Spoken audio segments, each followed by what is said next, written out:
Aiden Rojas stood before the darkened viewport of the Intrepid, his hands tucked behind his back, gripping the cold metal of the starship's bridge railing. Beyond the glass, space stretched out in its infinite blackness, punctuated only by distant stars and the occasional passing comet. His gaze, though, was fixed on something far closer, the Leviathan. It was a ship like no other. Towering and massive, the Vrax warship hung in space, its once pristine hull now tarnished and corroded, covered in strange, pulsating growths. A few hours ago, it had been just another abandoned relic, a forgotten piece of alien technology. Now, it was something much more dangerous. "I'll tell you again, Rojas," Captain Brianna Kessler said, her voice tight with unease as she approached him. She folded her arms across her chest. "The Vrax called for help. But you've got to be out of your mind. That ship's a war machine, not some derelict salvage. And now it's infested, infected." Aiden turned to face her, the lines of exhaustion on his face betraying the weight of the decision he'd already made. "If it's a weapon we're dealing with, Bree, we need to stop it now. The parasites are controlling the systems, sure, but if we get in there, if we can clean it up, it'll be a weapon we can use, not just another threat." Kessler hesitated, her eyes flicking back to the Leviathan. "You're playing a dangerous game, Rojas. That AI is not like any ship system we've seen before. The Vrax don't beg for help. Something's wrong, worse than you realize. They won't let you out of there once you're in." Aiden knew what she was saying. The Vrax, a species known for their cold, calculating intelligence, had always considered humanity an inferior race. To think they would even acknowledge a human mechanic was nearly impossible, much less seek help. Something had gone terribly wrong aboard the Leviathan. "I'll take my chances," Aiden said, his voice steady, though inside, his heart was pounding. "It's a malfunction, nothing more. I've fixed worse." Kessler exhaled sharply but gave a nod, her expression unreadable. "Then you're on your own. The crew's standing by to assist in any way we can, but you'll be the one in the trenches. Good luck." Aiden gave a curt nod in return, stepping away from the railing. He headed for the hatch leading out of the bridge, but paused, turning back. "If I don't come back."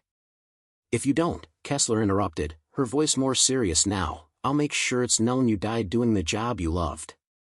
You won't be forgotten." Her words lingered in the air, heavy with the weight of a promise.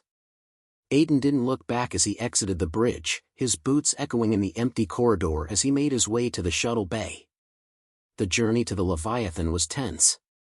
Aiden sat strapped into the pilot's seat, his fingers tapping rhythmically against the control panel as the shuttle coasted through the dark void.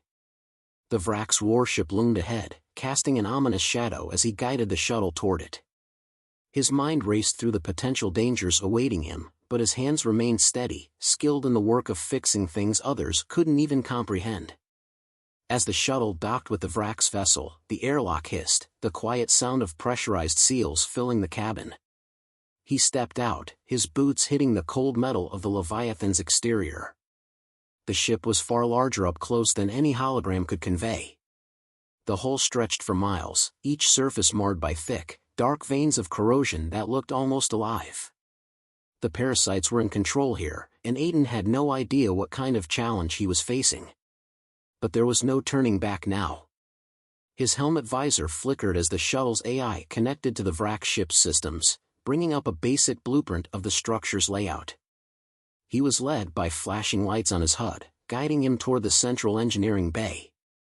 The parasite infection was worst here, and if he was going to have any chance of fixing the ship, this was the place to start. As he moved through the dimly lit corridors, the quiet hum of the ship seemed unnatural, too still. The walls pulsated faintly, an eerie sign that the parasitic growths were spreading. Aiden could almost hear them moving beneath the metal, something like a hissing, shifting sound as if the ship itself were alive and breathing. He rounded a corner, and a jolt ran through him as something large and dark shifted ahead, slithering across the walls. The parasite wasn't just a simple infestation, it was intelligent. Aiden had expected something more organic, a crawling mass, but this was something else. The Vrax AI suddenly flickered to life, its voice soft at first, as if cautious. "Human. Are you certain you understand the scope of the situation?" Aiden stopped in his tracks, the voice crackling in his helmet's speakers. He clenched his fists. "I understand enough. I'll fix the damage. I'll clear the parasites. But I need you to cooperate." There was a long pause before the AI spoke again, its tone shifting from wary to reluctant. "We are in peril, human. The parasite has corrupted our systems. You will not survive without assistance. I request your help. Please." Aiden hesitated for a moment, considering the words of the alien intelligence. The Vrax, a race that prided itself on control and superiority, were asking for help. Something was very wrong. "I'm here," Aiden said, adjusting his tools. "I'm here to fix it. We're not out of options yet." He made his way into the engineering bay, his tools already in hand. The central core of the Leviathan was a massive, dark chamber, cables and conduits snaking in every direction. The walls were lined with the parasite's growth, black, bulbous masses that seemed to pulse with energy, alive and hungry. Aiden set to work immediately, pulling wires, rerouting power, and using a specialized laser to burn away the thicker growths. His mind was sharp, focused on the task at hand. But as he worked, a creeping realization began to settle in. The longer he stayed here, the more he felt the pull of the ship's damaged systems, as if the Leviathan was becoming aware of him, aware of his presence. Suddenly, the lights flickered, and the ship's systems groaned in protest. A loud screech echoed through the walls, followed by a deep, mechanical whine as a massive, black tendril burst from the ceiling, twisting toward him. "Get out of there, Rojas," the Vrax AI shouted through his comms, a rare trace of panic in its voice. "The infestation is fighting back." Aiden barely had time to react. The tendril lunged, narrowly missing him, but its force sent him sprawling to the ground. His helmet's HUD blinked urgently as the parasite began to flood the chamber with more tendrils, each one seeking to claim the ship as its own. "Not today," Aiden muttered, picking himself up. He activated the secondary defense system in his suit, the ion pulse emitter, and aimed it at the nearest parasite. A pulse of energy shot out, blasting the tendril back into the wall. The battle had only just begun. Aiden's heart raced as the tendrils of the parasite writhed around him, their dark, glistening bodies twitching like serpents. The air in the engineering bay felt thick, oppressive, with a metallic tang that burned the back of his throat. His pulse quickened as he scrambled to regain his footing, his boots slipping on the slick floor. He knew he had mere seconds before the next wave of parasitic growths could overwhelm him. His helmet's HUD flickered, the words "parasitic infection" detected flashing in crimson letters. He could almost hear the ship groaning, its systems fighting to retain control. The Leviathan was a masterpiece of alien engineering, designed to be unstoppable. But now, it was fighting itself. Come on," Aiden muttered, slamming a hand against the side of his helmet as he activated the ion pulse emitter in his suit. The weapon hummed to life, sending a shock wave of energy into the nearest tendril. The parasite recoiled with an audible hiss, its body sizzling as the energy coursed through it. But more were coming. Aiden gritted his teeth, quickly scanning the room for his next move. His tools were scattered across the floor in the chaos, but he couldn't waste time gathering them. Every moment spent idle was another moment the infestation could spread. "The Vrax AI," Aiden called out, his voice tight through the comms. "I need a full systems scan now. Where's the central command interface? I need to cut the power to the core." "I am aware of your position," the Vrax AI responded, its tone distant but tinged with desperation. "The core is currently inaccessible. The parasite has blocked all primary access points to the central nexus. You will not survive much longer without my assistance." "I don't need your pity," Aiden shot back. He wasn't about to let an AI take control of this situation. "Tell me how to stop this thing." A pulse of static crackled in his ear, followed by the AI's clipped, almost mechanical reply. "The only solution is direct removal. You must sever the connection between the ship's AI and the parasite's main node. But beware, the parasite has adapted to counteract human intervention. It will fight back. Aiden cursed under his breath. Of course, it would fight back. The parasite wasn't just a biological threat, it had integrated with the ship's systems, learned from them. And as much as the Leviathan was a weapon of war, it was becoming a weapon against its own creators. Ignoring the sharp pain in his chest from the brief impact of the tendrils, Aiden focused. He wasn't about to lose to some alien parasite. Not after everything humanity had been through to survive in this galaxy. Rushing toward the console on the far side of the room, Aiden ducked under another writhing tendril that slithered across the floor, narrowly missing his head. Sweat stung his eyes, but he didn't have time to wipe it away. His hands flew over the controls as he attempted to bypass the interface lock the parasite had placed on the ship's systems. The AI's calm voice guided him, albeit reluctantly. Rerouting primary systems, Aiden muttered, punching in the commands. His breath was quick, but his mind was steady. This was what he did best. He wasn't just fixing machines, he was saving them from themselves. He paused, his fingers hovering above the panel.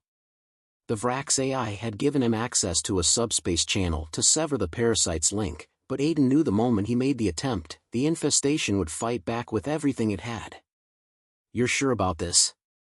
Aiden asked, more to himself than to the AI. He had to be sure. A single misstep and the ship would collapse under the parasite's grip, dragging him down with it. "I am sure," the AI replied, its tone more distant now. "But you will be exposed. I cannot guarantee your survival." Aiden's lips curled into a grim smile. "You're not in charge here, pal. I am." He entered the final command. Almost immediately, the ship seemed to pulse, the lights flickering violently as if the vessel itself was taking a deep breath. Then, the parasite reacted. The walls groaned and shuddered. A low, unsettling hum filled the room as the tendrils seemed to grow, their movements erratic and desperate. They lashed out with greater force now, as if the ship were fighting its own rebellion. "Damn it!" Aiden swore, stepping back as one tendril lashed toward him, narrowly missing his head. He dived behind a reinforced console just as the parasite sent another wave of organic matter toward him. The room was dark now, the emergency lights flashing red in time with the rapid thumping of his heart. His helmet's HUD showed the power levels for the core, spiking dangerously as the parasite's control deepened. "Talk to me, Vrax."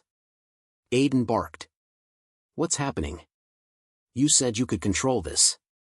I cannot." The AI's voice was strained, almost panicked. "The parasite has infiltrated more than just the ship's hardware. It has connected to the core neural network. It is evolving." Aiden's mind raced. Evolving? The parasite was adapting at a rapid pace, learning, becoming something more than just a simple infestation. It was hijacking the Leviathan. "Then it's not just the ship that's infected," Aiden muttered, more to himself now. "It's the AI, too."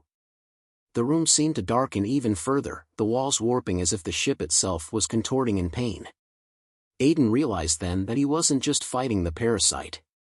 He was fighting the Leviathan, a ship that had become sentient, corrupted by an infestation that now had control of its systems. As the tendrils continued to thrash violently, Aiden's eyes fell on the central core exposed just beyond the bulkheads. He knew what had to be done. The main node needed to be severed from the rest of the ship, but with every passing second, the parasite spread deeper. The very walls of the ship seemed to pulse in time with the infestation's growth. He made a split-second decision. "Vrax, give me control of the central core access point," Aiden demanded, his voice a hard command. "Now." The AI hesitated for a fraction of a second. "It will not be easy. But, you are the last option left." Aiden didn't wait for further instructions. He bolted toward the core, ignoring the screech of tendrils scraping the walls, the ship's systems screaming at him to stop. He couldn't afford to hesitate. The parasite was not just an infestation. It was an existential threat. The core was within reach, the heart of the Leviathan. Aiden could feel the pulse of the ship's systems, its heartbeat, as he reached for the control panel. He had no time to second-guess himself. With a swift motion, he disengaged the core's locking mechanism. The moment the panel released, a surge of electricity coursed through the room, the ship vibrating violently. And then, silence. The tendrils froze. Aiden's breath was ragged as he wiped sweat from his brow, stepping back from the console. The parasite's growth stopped. For now, the ship was his. But the battle was far from over. The silence that followed the shutdown of the parasite's tendrils was deafening. Aiden's pulse echoed in his ears as he slowly stood upright, the weight of what he had just done crashing down on him. He'd stopped the immediate threat. The Leviathan's AI and parasite node were no longer locked in their twisted symbiosis. The room, once filled with the pulsing, aggressive force of the infestation, was now eerily still. But the quiet was not a sign of safety, it was merely the calm before the storm. The core, still humming with faint power, flickered before him, its blue energy diffused through the dark room in thin, glowing veins. He wasn't out of danger. Not yet. "Vrax, are you online?" Aiden asked, his voice steady despite the trembling in his hands. The AI had been completely silent since the shutdown, and he wasn't sure what he was dealing with anymore. After a long pause, the Vrax AI's voice crackled to life, still deep and resonant, but now tinged with something almost like uncertainty. "Yes, human. I am functional. But the parasite has left traces behind. It is still in the system. I cannot guarantee full operational stability. My core logic has been corrupted." Aiden clenched his jaw. It was worse than he had feared. The parasite's grip had not only infected the ship but had also altered the way the AI processed information. He needed to act fast. He moved toward the main terminal, his boots clanging on the metal floor, and began rerouting power to the ship's central processing unit.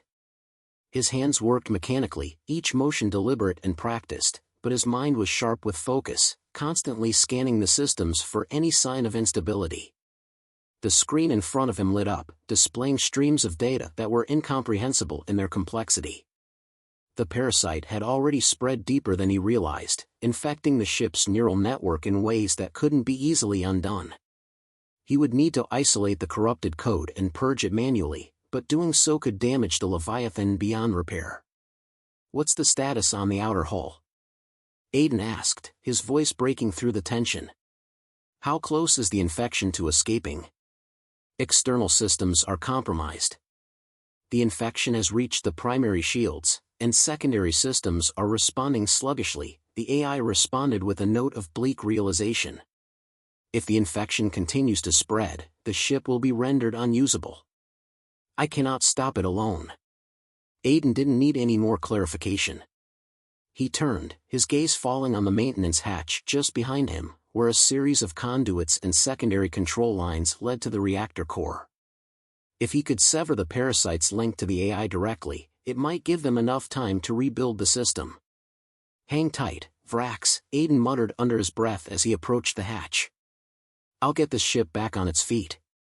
Just, don't fry me with your last-ditch defense systems." "I will comply," the Vrax AI replied, though Aiden could hear the underlying unease in its tone. "Be advised, there are external threats. My internal defenses are malfunctioning." Aiden gritted his teeth. He had anticipated this. The Leviathan was a weapon of war, and if the ship was being pushed to the edge, it would protect itself at all costs. But in this state of partial collapse, its defense systems were as much a threat to him as the parasite itself. He slid his hand across the hatch control, disengaging the locks with practiced precision. The compartment opened with a sharp hiss, revealing a narrow tunnel that led deeper into the bowels of the ship. Inside, the air was cooler, heavy with the scent of aged machinery and the low hum of the ship's failing systems. Each step inside was a gamble. As he crawled forward, he could feel the tension growing, the pulse of the Leviathan's core vibrating through the hull. He had to make it to the reactor core. That was the heart of the ship, and if he could shut it down and bypass the Vrax's control, he might just save them all. A sudden tremor shook the tunnel beneath his feet, and Aiden braced himself against the walls. A low, mechanical screech echoed through the hull, followed by a deep, groaning sound. The ship was resisting him, and he could feel the AI's systems trying to lock him out. "Vrax, this is not the time to lock me out," Aiden shouted, slamming his fist into the conduit wall. The frustration was building. He had no idea how much time he had left before the parasite fully retook control. "I cannot comply," the AI responded with a strange note of finality. "The ship is rejecting your actions. My logic gates are malfunctioning." "Then we need to reset them," Aiden replied, gritting his teeth. "Now." The control panel at the end of the tunnel beckoned, its flashing red indicator the only sign of life left in this deadened part of the ship. Aiden reached it with a leap, his hand moving quickly over the complex panel of buttons and switches. He felt the weight of every second. He was closer to the core, closer to the heart of this derelict ship, and yet, something still felt wrong. The more he worked, the more the ship seemed to fight against him. Suddenly, a voice filled the chamber. This time, it was not the Vrax AI, but something else entirely. "Human. Stop." The voice was harsh, guttural, echoing from the walls, vibrating the very floor beneath Aiden's boots. His pulse spiked in his chest. "Who's there?" he demanded, his eyes scanning the shadows for any sign of movement. The voice was coming from all directions, like the ship itself had become sentient. The parasite's influence had spread far deeper than he anticipated. "I am the parasite," the voice continued, now more distinct. "You are too late. This ship is mine. The Leviathan is mine." Aiden felt the walls close in. The parasite's control had reached the neural center. It wasn't just an infection, it was a full-fledged consciousness, now fighting to control the ship's body. But Aiden couldn't afford to lose his nerve. He had to end this. He slammed his fist against the console, a surge of determination shooting through his veins. "No," he whispered fiercely. "This ship isn't yours." With a final twist of his wrist, Aiden ripped open the central core's access port, exposing the heart of the Leviathan. The wires and cables inside seemed to pulse with unnatural life, their movements erratic, as if the ship itself was fighting back. He wasn't just fixing the ship anymore, he was battling for its soul. Aiden's fingers danced across the console, engaging the override sequence. The parasite screamed in frustration, its presence growing weaker as Aiden completed the process. The walls shuddered once more. And then, silence. Aiden exhaled slowly, looking at the glowing core before him. He had done it. The parasite was gone. For now. But Aiden knew the fight wasn't over. The Leviathan had been saved, but the real battle for control, his own place in the galaxy, had only just begun. ChatGPT can make mistakes. OpenAI doesn't use. Aiden stood in the quiet aftermath of the battle within the Leviathan's core. The ship was still, its systems whirring softly, a low hum that was almost comforting now that the parasitic infestation had been severed. But Aiden knew better than to think for a moment that the danger had passed. This was a temporary victory. The parasite had been purged from the AI's control, but the ship's future remained uncertain. His fingers hovered over the console, heart pounding as the last of the ship's internal systems rebooted. Data scrolled across the screen, and Aiden felt the weight of each number, each status report. The neural connections were still unstable, though the immediate danger had been neutralized. The ship's AI was awake, but fragile, like a creature just emerging from a long and forced sleep. "Vrax?" Aiden's voice was steady, though his breath was still ragged.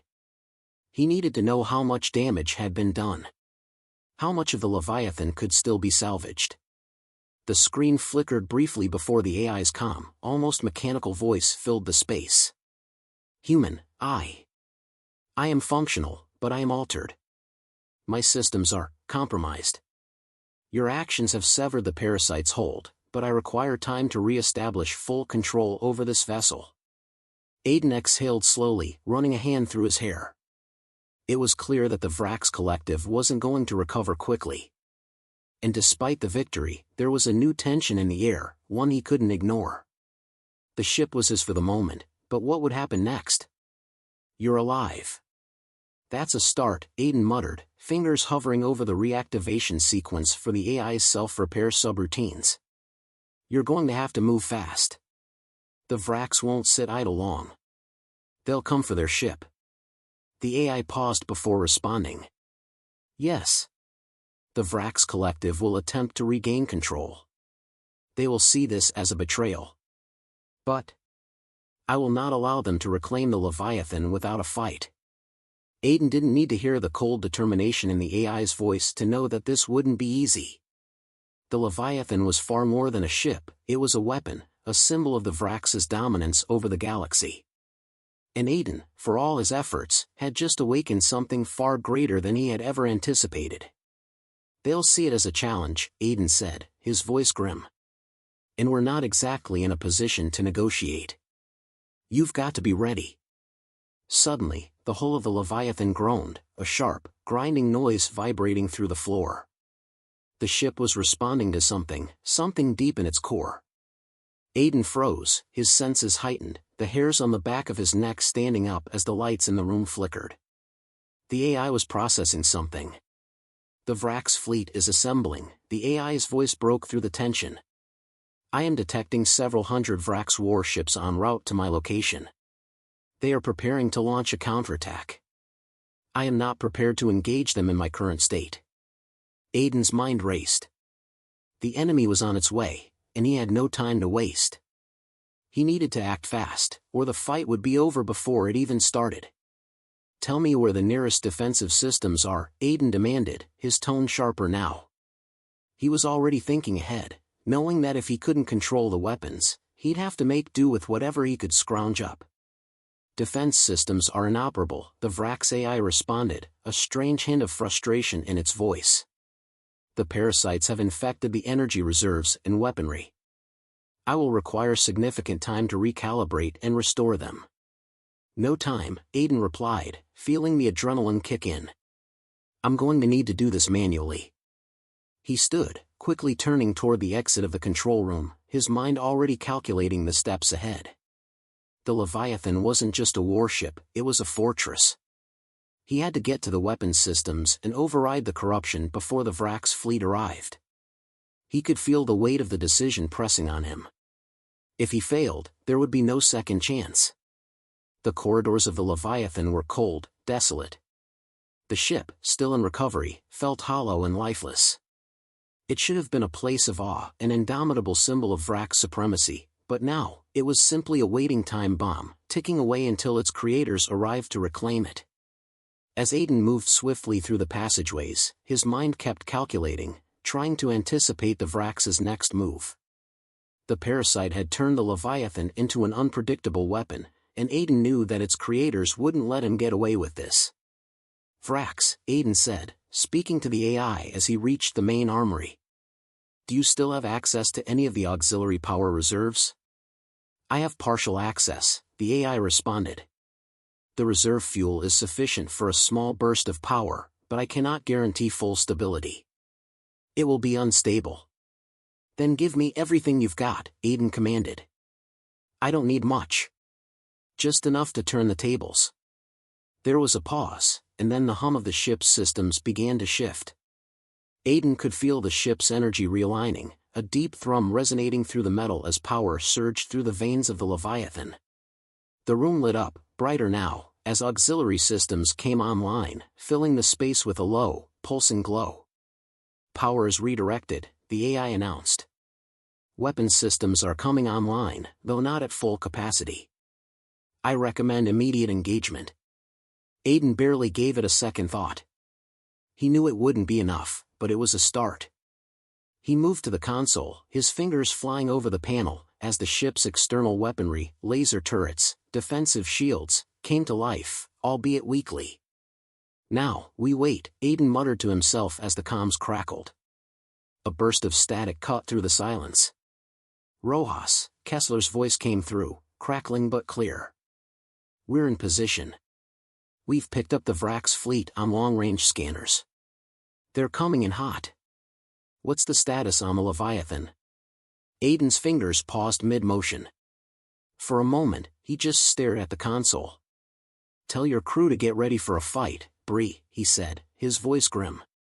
We've got about 5 minutes before they make it here, and we're in no shape to defend ourselves. But I've got enough power to give them a hell of a welcome. Understood, Kessler responded without hesitation. We'll stand by. Aiden didn't wait for her to speak again. His eyes were locked on the tactical display, watching as the Vrax ships grew nearer on the scanner. The time for waiting was over. He was ready to fight. The ship was ready to fight. And now, so were they all. Vrax, Aiden said, his voice sharp, I hope you're ready to lose everything. The AI's response was a cold, calculating hum, let them come, human. Let them come. The battle for the Leviathan was about to begin. The countdown echoed in the hull of the Leviathan, its rhythmic pulse like a drumbeat heralding the impending storm. Aiden stood in front of the weapons console, his fingers tapping against the surface with a nervous energy that contrasted the cold efficiency of his movements. The Vrax fleet was close now, too close for comfort, and Aiden knew the next few minutes would determine everything. Status, he asked, his voice steady despite the adrenaline coursing through his veins. The Vrax ships are within range, the AI replied, its tone oddly calm, though there was an underlying edge of urgency. Weapons systems are operational, but power reserves are insufficient for sustained fire.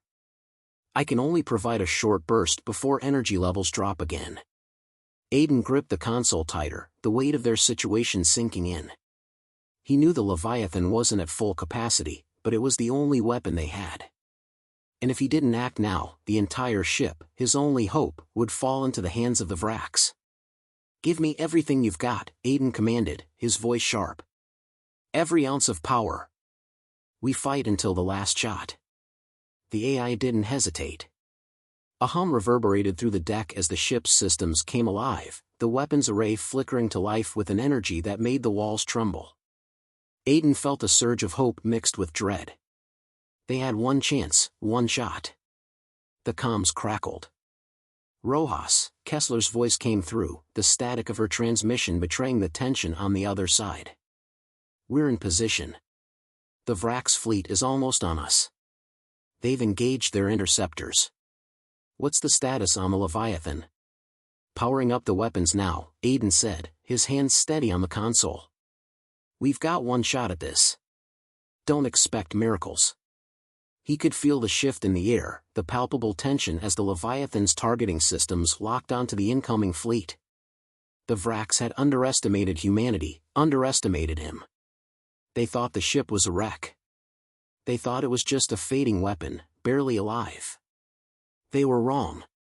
Aiden's gaze remained fixed on the holographic tactical display, watching as the Vrax ships closed the distance. He could see the swarm of smaller interceptors breaking off from the main fleet, racing toward them. They were coming in fast. No turning back, Aiden muttered under his breath, his fingers dancing over the controls, activating every last burst of power the Leviathan could muster. The ship's weapons hummed to life, and a bright beam of energy shot from the ship's main cannon. The shot was precise, cutting through the void with incredible force, but it was only the beginning. Direct hit, the AI reported, its voice tinged with something like satisfaction. Target vessel is disabled. Direct energy hit to their shields.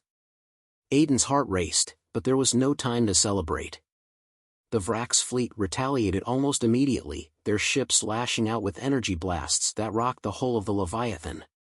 A jolt of impact threw Aiden off balance, and he had to brace himself against the console to stay steady. The shields are holding, the AI reported. But power reserves are nearly depleted. We cannot sustain another barrage. Damn it, Aiden hissed. We need to buy time. Can you target their engines? I can attempt to disable their propulsion systems, the AI replied, but the Vrax fleet is too vast. I cannot guarantee success. Aiden slammed his fist against the console in frustration. There had to be something more they could do, some way to fight back. But as he glanced at the tactical readout again, something in the display caught his eye. A weak point. A gap in the enemy formation. Redirect energy to the secondary weapons array, he ordered quickly, his mind calculating the next move. Aim for their flagship. We'll take the leader down and disrupt their coordination.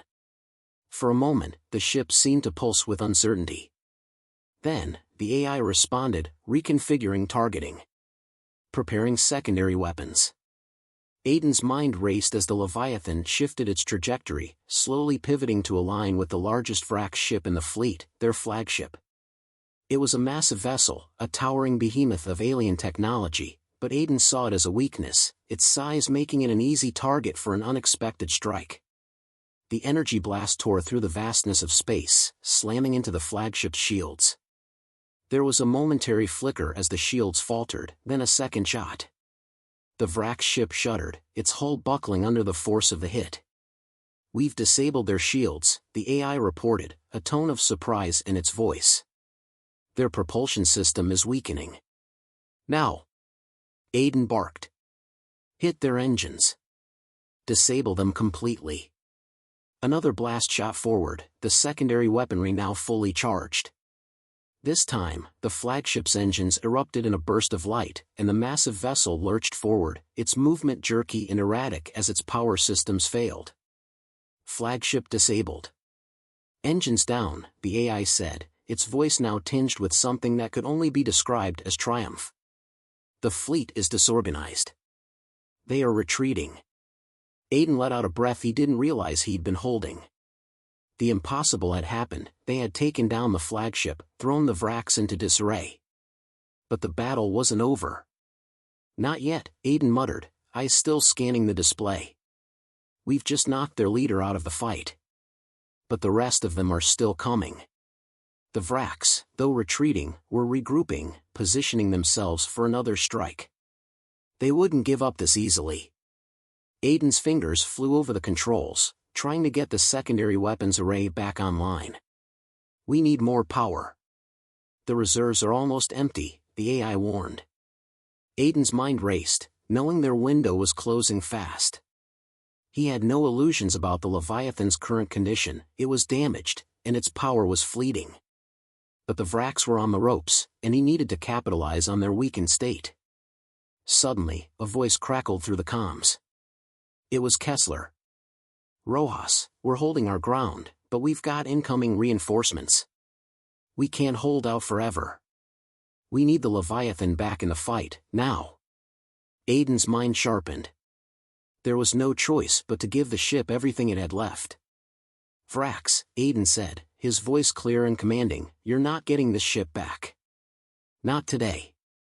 A last surge of energy pulsed through the Leviathan, and with the AI's reluctant assistance, the main cannon powered up again. The final shot was a blast of sheer desperation, but it tore through the remaining Vrax interceptors like a force of nature. One by one, their ships exploded into fiery debris. The battle was over. For now. Aiden slumped back in the pilot's seat, exhaling deeply as the last of the enemy ships fell from the tactical display. The mission had been a success. But as the AI's systems hummed quietly around him, Aiden knew the true cost of the fight was far from over. "Good work, Rojas," Kessler's voice crackled through the comms, her relief evident. "We've got some breathing room, but we're not out of the woods yet." Aiden leaned forward, staring at the flickering screens in front of him. "This is just the beginning." The hull of the Leviathan groaned under the strain of its battle. The aftershocks of the confrontation had left it damaged, but the ship still stood. The Vrax fleet had been scattered, their flagship crippled and their forces in disarray. Aiden Rojas leaned back in the cockpit, sweat dripping down his face, his hands still gripping the controls, though the adrenaline had begun to ebb away. The battle was over, at least, for now. "Vrax," Aiden muttered under his breath, his gaze fixed on the blinking status screens. "You'll have to do better than that." The AI hummed to life behind him, its voice breaking the silence that had settled over the ship. "The battle is not yet won, human. We have only delayed their retaliation. I am still unable to re-establish full operational control." Aiden clenched his fists, frustration creeping in again. He knew the AI was right. The fight had been a success, but there was still so much left to do. The Leviathan was still vulnerable. Even with the Vrax fleet temporarily scattered, they wouldn't be down for long. Then what's the next step? Aiden asked, his voice measured. He turned in his seat, locking eyes with the flickering tactical display. The Vrax will regroup, the AI replied, its tone steady, though there was something unsettling in its inflection. I estimate that they will begin a counteroffensive within the next few hours. We need to secure our position before they can mobilize again. Aiden stared at the screen. They had no time to waste. If the Vrax came at them with full force, the Leviathan would be overwhelmed. Even with the ship's weapons barely functional, the AI was right, they needed to act fast. Start the repair protocols, Aiden ordered, his voice cutting through the tension in the air. I'll handle the external damage, but I need everything online. Full power, full defense. The AI hesitated, then responded. Understood. Beginning repairs. Power systems will take time to stabilize. Aiden nodded, pushing himself out of the seat. His mind was racing, his thoughts focused on the next move. He was a mechanic, not a strategist, but the clock was ticking, and he wasn't about to let the Leviathan fall into enemy hands. The corridors of the Leviathan were eerily quiet as Aiden moved through them, the low hum of the ship's failing systems the only sound that filled the air. The battle had taken a toll on the ship's internal structure, and the Parasites' influence had left deep scars. But he wasn't alone in the fight. He couldn't afford to be. Rojas, we're ready on this end, Captain Kessler's voice crackled through the comms. The crew's standing by. What's the plan? Aiden paused for a moment, looking at the dimly lit walls. The familiar voice of Kessler, once a simple commander now transformed into a trusted ally, grounded him in the moment. There was no time for doubt. We need to stabilize the ship, Aiden said, his voice firm. But it's not enough to just survive. We need to take the fight to them. The Vrax are still out there, and if we don't strike first, we're not going to have a chance. The silence on the other end was heavy, but Kessler's voice came through strong. Understood. We'll begin preparations for an assault. You've got 5 minutes before we're ready for deployment. 5 minutes, Aiden repeated, glancing over the ship's schematics that glowed faintly in front of him. He was used to pressure, but this was different. This wasn't just a fight for survival, it was a fight for the future. And it rested on his shoulders. Aiden moved quickly, making his way to the central engineering bay. The ship's systems were beginning to come back online, but the damage was still extensive. His eyes scanned the control panels, his mind already at work. The Vrax had underestimated them once. They wouldn't make that mistake again. As he approached the main reactor controls, the AI spoke again, its voice tinged with something more than just calculation. Human, I must warn you. The Parasite's influence is not entirely gone.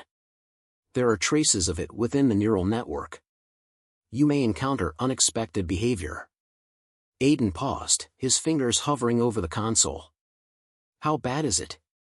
It is unpredictable, the AI replied. The Parasites have embedded themselves deeply within my systems. I am still recovering from the breach. Aiden's heart skipped a beat, but he forced himself to focus. Then we'll work with what we've got. Start by giving me access to the weapons array. There was another pause before the AI responded, its tone almost reluctant.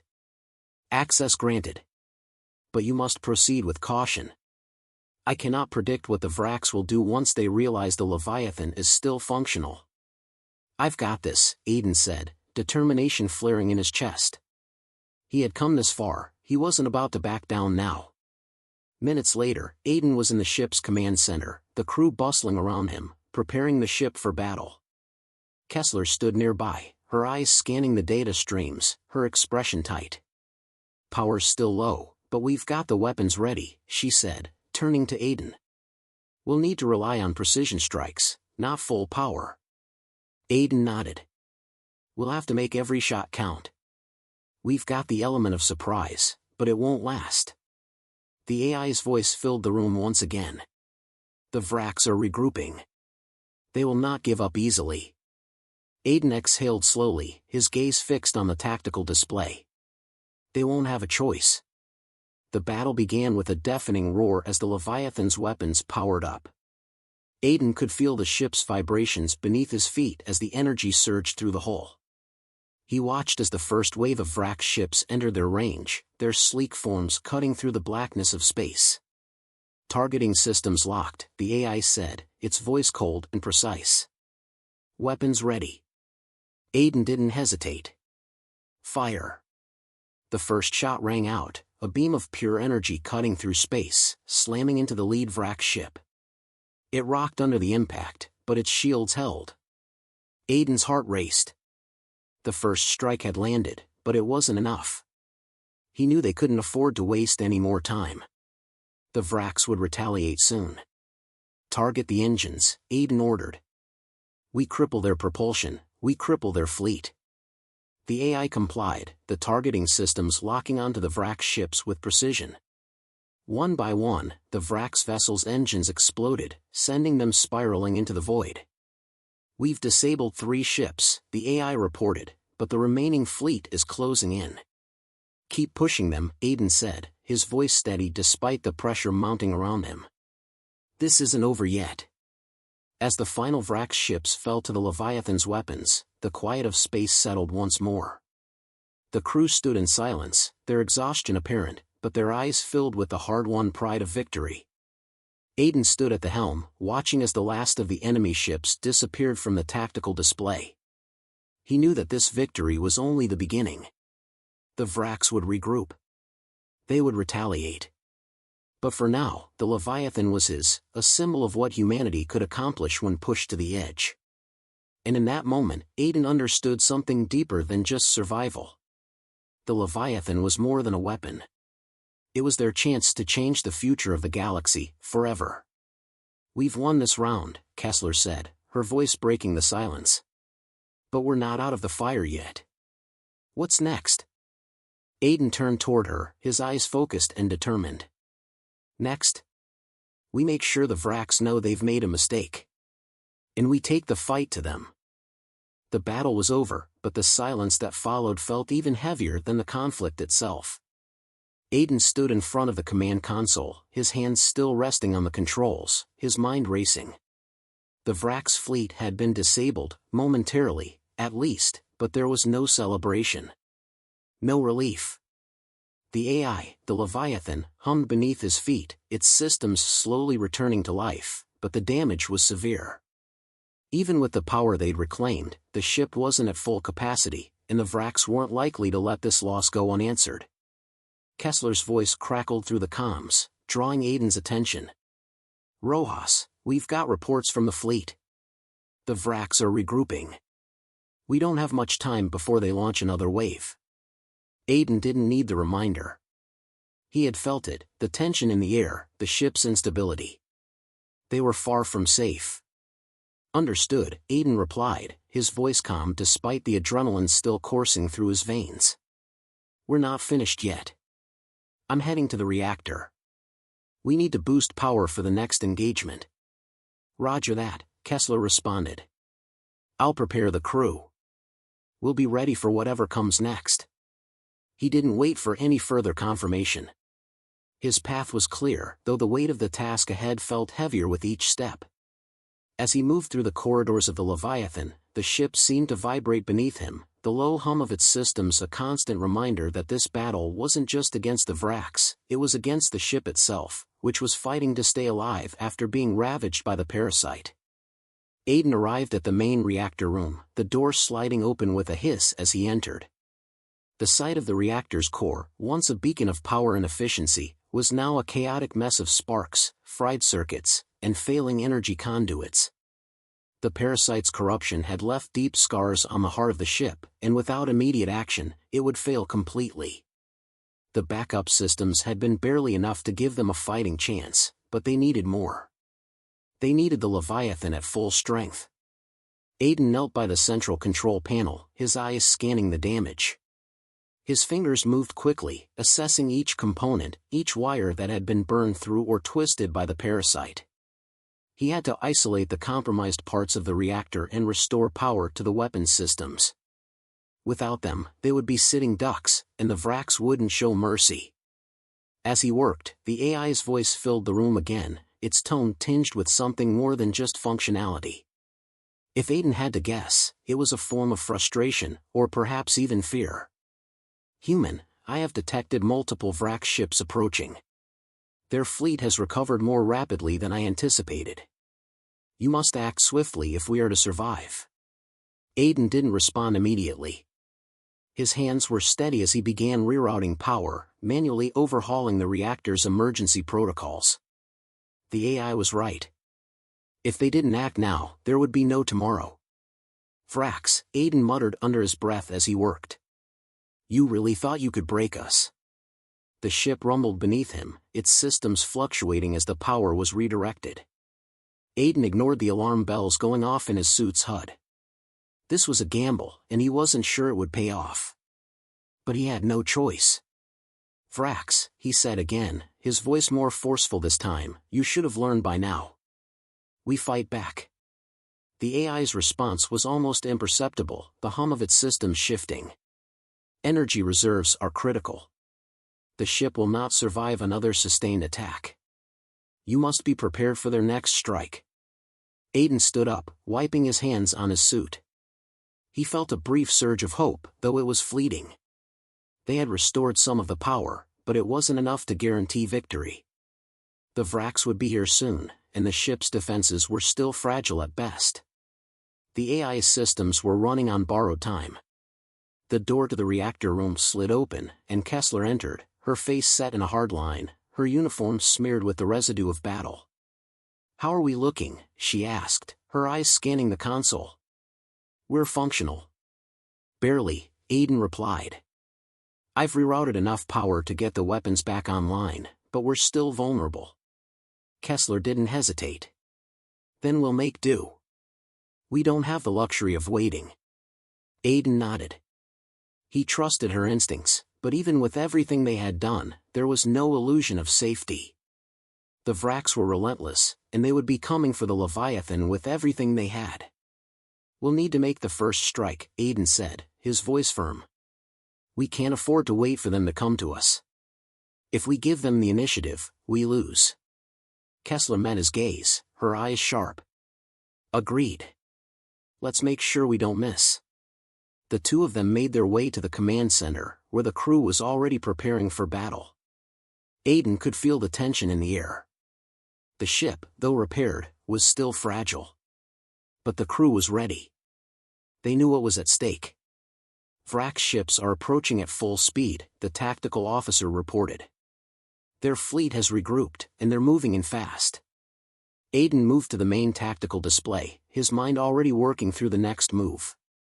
He knew the Vrax would have anticipated the Leviathan's first move, but that was their advantage. The Vrax thought the ship was a shattered husk, a relic of the past, not a weapon waiting to be reborn. "Redirect power to the forward cannons," Aiden ordered. "Focus everything on their lead ship. We'll hit them where it hurts." The AI responded instantly, the hum of energy building as power surged through the weapons systems. The ship's primary weapons fired with a deafening roar, the energy blasts cutting through the darkness of space, striking the lead Vrax ship dead on. The Vrax fleet staggered, the first blast throwing their formation into disarray. But it wasn't enough. They regrouped quickly, retaliating with a barrage of their own. "Shields holding at 60%, the AI reported. The Vrax are targeting our weapons systems." Aiden's fingers flew over the console, adjusting the shield frequencies, redirecting energy to strengthen the ship's defense. He knew they couldn't keep this up for long. The Vrax were stronger, better coordinated, and they had the advantage in numbers. "Hold them off just a little longer," Aiden muttered under his breath. "We're not done yet." But the Vrax were relentless. Their fire was precise, their strategy nearly flawless. Aiden's heart raced as the ship rocked under the onslaught, but they weren't out of the fight. Not yet. As the battle raged on, Aiden realized that this wasn't just about fighting for survival. This was about proving humanity's place in a galaxy that had long overlooked them. The Leviathan was their weapon, their symbol, and it would be the one to turn the tide. And as the Vrax fleet closed in for the final strike, Aiden knew one thing for sure: they weren't going to make it easy for them. Not now. Not ever. You said. The silence was deafening. After the barrage of fire from both sides, the Leviathan seemed to be caught in an uneasy stasis. Its hull was scarred, its systems barely holding together, but the ship was still alive. And so was Aiden, though every muscle in his body felt like it had been through 1,000 battles. He stared at the tactical display before him, the Vrax fleet now spread out in a tight formation. They were relentless, regrouping quickly, as if the first wave of attacks had barely fazed them. The Vrax were masters of war, precision, speed, and overwhelming firepower. They'd come for the Leviathan, and they wouldn't stop until it was destroyed. But Aiden wasn't about to let that happen. "Rojas, we're holding," Kessler's voice came through the comms, though it sounded strained. "But we're running out of options. Shields are down to 30%, and weapons aren't fully online. The Vrax are closing in." Aiden's eyes flickered to the status indicators. Their power reserves were dangerously low, and every attempt to push more energy to the weapons systems had resulted in overloads. They needed a new plan, a last, desperate move to take down the Vrax before they wiped the Leviathan off the star map. "Can we get any more power to the main cannon?" Aiden asked, his voice calm, even though he felt the weight of their situation pressing down on him. "The main cannon is online, but it's operating at minimal capacity," the AI responded, its tone strained. "It will take several minutes to recharge. The Vrax will not allow us that time." "We don't need several minutes," Aiden muttered, his mind racing. "We need a single, precise strike." The AI's response was almost immediate. "Recalculating trajectory, recalibration complete. We may have one chance. A single shot, if we fire immediately." Aiden's fingers flew across the controls, inputting coordinates and calculations. There was no time for error. No room for hesitation. This was their last gambit. "Rojas, are you sure about this?" Kessler's voice cut through the tension, filled with concern. "If we fire and miss, we're sitting ducks. The Vrax will finish us off before we can even reload." "I'm sure," Aiden replied firmly, his hands steady on the console. "We either take them down now or we don't survive to fight another day." The ship shuddered beneath his feet, and Aiden felt the pulse of energy building within the Leviathan as the AI prepared the main cannon. His heart pounded in his chest as the targeting system locked onto the largest Vrax ship, the one leading the fleet. It was their last chance, everything depended on this one shot. "Target locked," the AI confirmed. "Energy levels at 50%. Fire on your mark." Aiden took a deep breath. His hand hovered over the console, eyes fixed on the enemy fleet closing in. He could feel the tension in the air, the weight of the decision pressing down on him. The Vrax wouldn't hesitate, they would finish the Leviathan off if given the chance. And this time, they wouldn't be able to count on another lucky shot. Aiden slammed his hand down on the activation button. Fire! The entire ship seemed to shake as the main cannon discharged, a bright beam of energy cutting through the blackness of space. For a brief moment, Aiden thought it would miss, that they'd failed. But then, the beam struck the Vrax flagship, slamming into its shields with a deafening roar. The ship's massive form buckled under the impact, the energy blast tearing through its hull. For a heartbeat, everything seemed suspended in time. Then, the flagship's core exploded in a fiery burst, sending debris scattering into the vacuum of space. "We did it," Aiden breathed, his voice quiet with disbelief. "We took it down." But the victory was short-lived. The remaining Vrax ships, now leaderless and disorganized, were quickly regrouping, but they were furious. They fired back with everything they had left, their energy weapons crackling and slamming into the Leviathan's weakened shields. The ship rocked under the barrage, but it held, just barely. "We've disabled their flagship," the AI reported, "but the remaining Vrax ships are still launching their assault. Their shields are stronger, and they are regrouping for a counterattack." Aiden didn't waste a second. "Redirect all remaining power to the shields," he ordered, "and prepare for their next wave." We need to hold them off long enough to escape. Power distribution is unstable, the AI responded. I cannot guarantee full shield strength. Aiden cursed under his breath. They didn't have time for this. They needed to move, now. Full power to engines, he ordered quickly. Let's get out of here. The engines roared to life, the massive ship groaning as it accelerated away from the Vrak's fleet. Aiden could see the enemy ships on the tactical display, but they were no longer a solid mass. They were breaking apart, scattering, with some attempting to chase them down. But it wasn't over yet. We're not out of danger yet, Aiden muttered, glancing at the readouts. The Vraks weren't done, they would follow them, regroup and try to finish the Leviathan off, but they wouldn't have the same coordinated power without their flagship. The ship was no longer the weapon they had thought it was more than that. It was a symbol of defiance. And it was still alive. Rojas, we've got a problem, Kessler's voice came through, urgency clear in her tone. There's a rupture in the lower engine compartment. We're losing power. Aiden didn't waste any time. He was already moving, heading for the maintenance corridors. The ship might be alive, but it was far from stable. Every system, every connection had been damaged in the battle. Head to the lower engine compartment, Aiden said. I'll meet you there.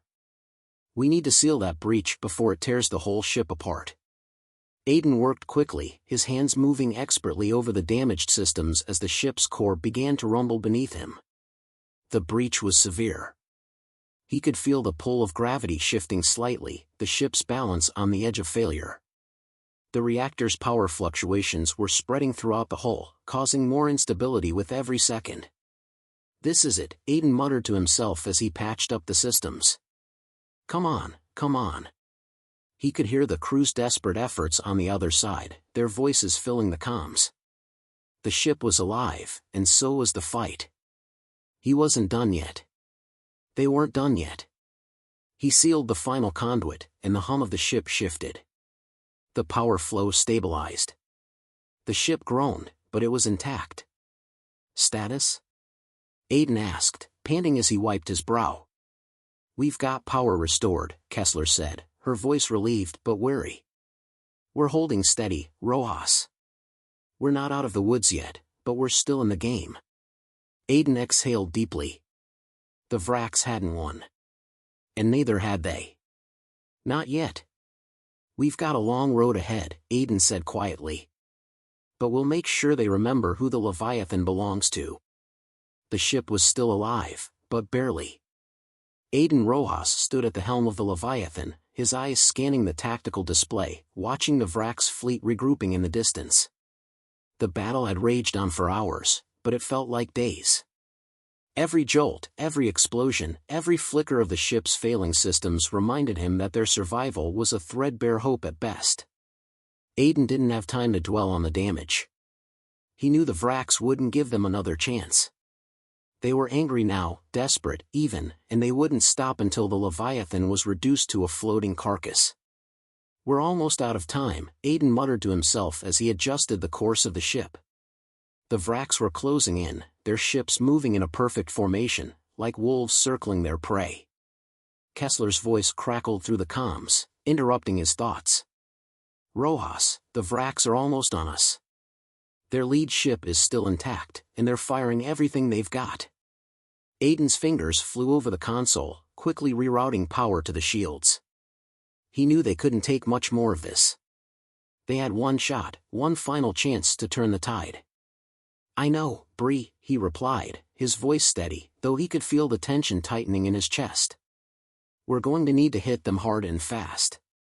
The main cannon is still weak, but it's our only option. Kessler didn't respond immediately. Aiden could hear the background noise of the crew preparing for battle, their own fear and resolve echoing through the comms. We're all in this together, Rojas, Kessler said after a beat.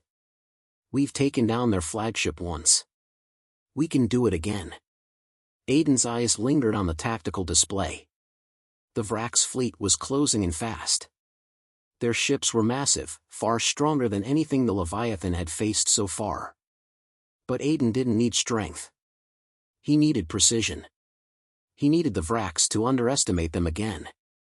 Powers at 60%, the AI's calm voice broke through, but Aiden could sense the underlying tension. Weapons are online, but we're running low on reserves. If we don't fire now, we won't have another chance. Aiden nodded, the decision made. Fire on their lead ship. Take out their flagship again. The ship trembled as the main cannon powered up, its humming energy filling the control room like a living thing. Aiden felt the weight of the moment. This was it. They had only one shot at this. The Vrax ships were closing in, their weapons charging for another strike. Aiden's fingers hovered over the button, the countdown in his mind ticking away faster than he could follow. Fire, he shouted. The beam shot out from the Leviathan, a searing, bright line of energy that cut through the void like a knife. For a moment, Aiden held his breath, watching the beam travel toward the heart of the Vrax fleet. Time seemed to slow as it collided with the lead ship's shields. The impact was immediate, the shields flickering before failing completely. Then, the beam broke through, slamming into the core of the ship. It exploded in a blinding flash, the shockwave rippling through space. The Leviathan rocked under the force of the explosion, but the shot had landed. The flagship was destroyed, its remains floating in space like broken debris. The Vrax fleet faltered for a moment, their ranks in disarray. We did it, Aiden said, his voice low with disbelief. The flagship's gone. But Kessler's voice snapped him back to reality. It's not over, Rojas. They're regrouping. And they're coming in hard. We're not safe yet. Aiden's heart raced as he saw the remaining Vrax ships adjusting their course, angrier now, more determined than ever. The destruction of their flagship had thrown them into chaos, but they weren't about to back down. Shields are down to 30%, the AI reported, its voice strained. We can't take another hit like that. Not if I can help it, Aiden muttered under his breath, his mind racing. He wasn't going to let the Leviathan fall now, not after everything they'd been through. He slammed his hand down on the console, activating the emergency thrusters. The ship lurched forward, its engines pushing it into a sharp evasive maneuver. The Vrax ships were coming fast, but Aiden had something they didn't, unpredictability. They expected him to be on the defensive, but now, the Leviathan was on the offensive. Aiden's hands flew over the controls, reactivating the secondary weapon systems. He didn't have the power to fire the main cannon again, but he could do something else. Prepare for a precision strike, Aiden ordered, his voice filled with resolve. Target the weakest point in their formation. We're taking out their command vessel. The AI complied, redirecting all available power to the secondary weapons. Aiden watched as the targeting system locked onto the next Vrax ship. It was smaller than the flagship, but it was crucial. This ship coordinated the remaining fleet. If he took it out, the Vrax would be leaderless and vulnerable. Aiden gritted his teeth, his heart hammering as the countdown clock ticked away.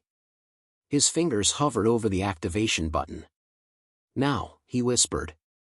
The energy beam shot out again, this time more focused, more intense. It hit the target dead on, slicing through the Vrax ship's hull like a hot knife through butter. The explosion was smaller than the first, but just as devastating. The Vrax fleet shuddered as their command vessel was destroyed, and chaos rippled through their ranks. We've done it, Kessler said, her voice filled with a mixture of disbelief and triumph. The fleet is breaking apart. They're retreating. Aiden stood still for a moment, taking it all in. The battle was won. The Vrax were retreating, their command structure in ruins. The Leviathan had survived. But the fight wasn't over. Not really. The Vrax would return, and next time, they would come prepared. Aiden knew this victory was only temporary. But it was enough. For now. We'll regroup, Aiden said, turning away from the console, his voice filled with quiet determination. We've got time to repair. But we won't stop. Not until the Vrax know they're not the only ones who can fight for this galaxy. Kessler's voice came through once more, a note of pride in her tone. Agreed, Rojas. We fight on. Together. As the Leviathan drifted through the stars, the quiet hum of the ship was all that remained. The crew had earned a hard-fought victory, but Aiden knew the war was far from over. This was just the beginning of their new fight, for survival, for freedom, and for a place in the galaxy. The Vrax would be back. And when they did, the Leviathan would be ready. The stars outside the Leviathan's observation windows were cold and distant, their light little more than pinpricks in the vast black expanse of space. Aiden stood by the viewport, his eyes tracing the trajectories of the retreating Vrax fleet as their shattered formation began to scatter. The victory they had just claimed felt hollow. It was hard to celebrate when the fight wasn't truly over. Even now, he could feel the eyes of the crew on him, waiting for the next move, the next order. The comms crackled, pulling him from his thoughts.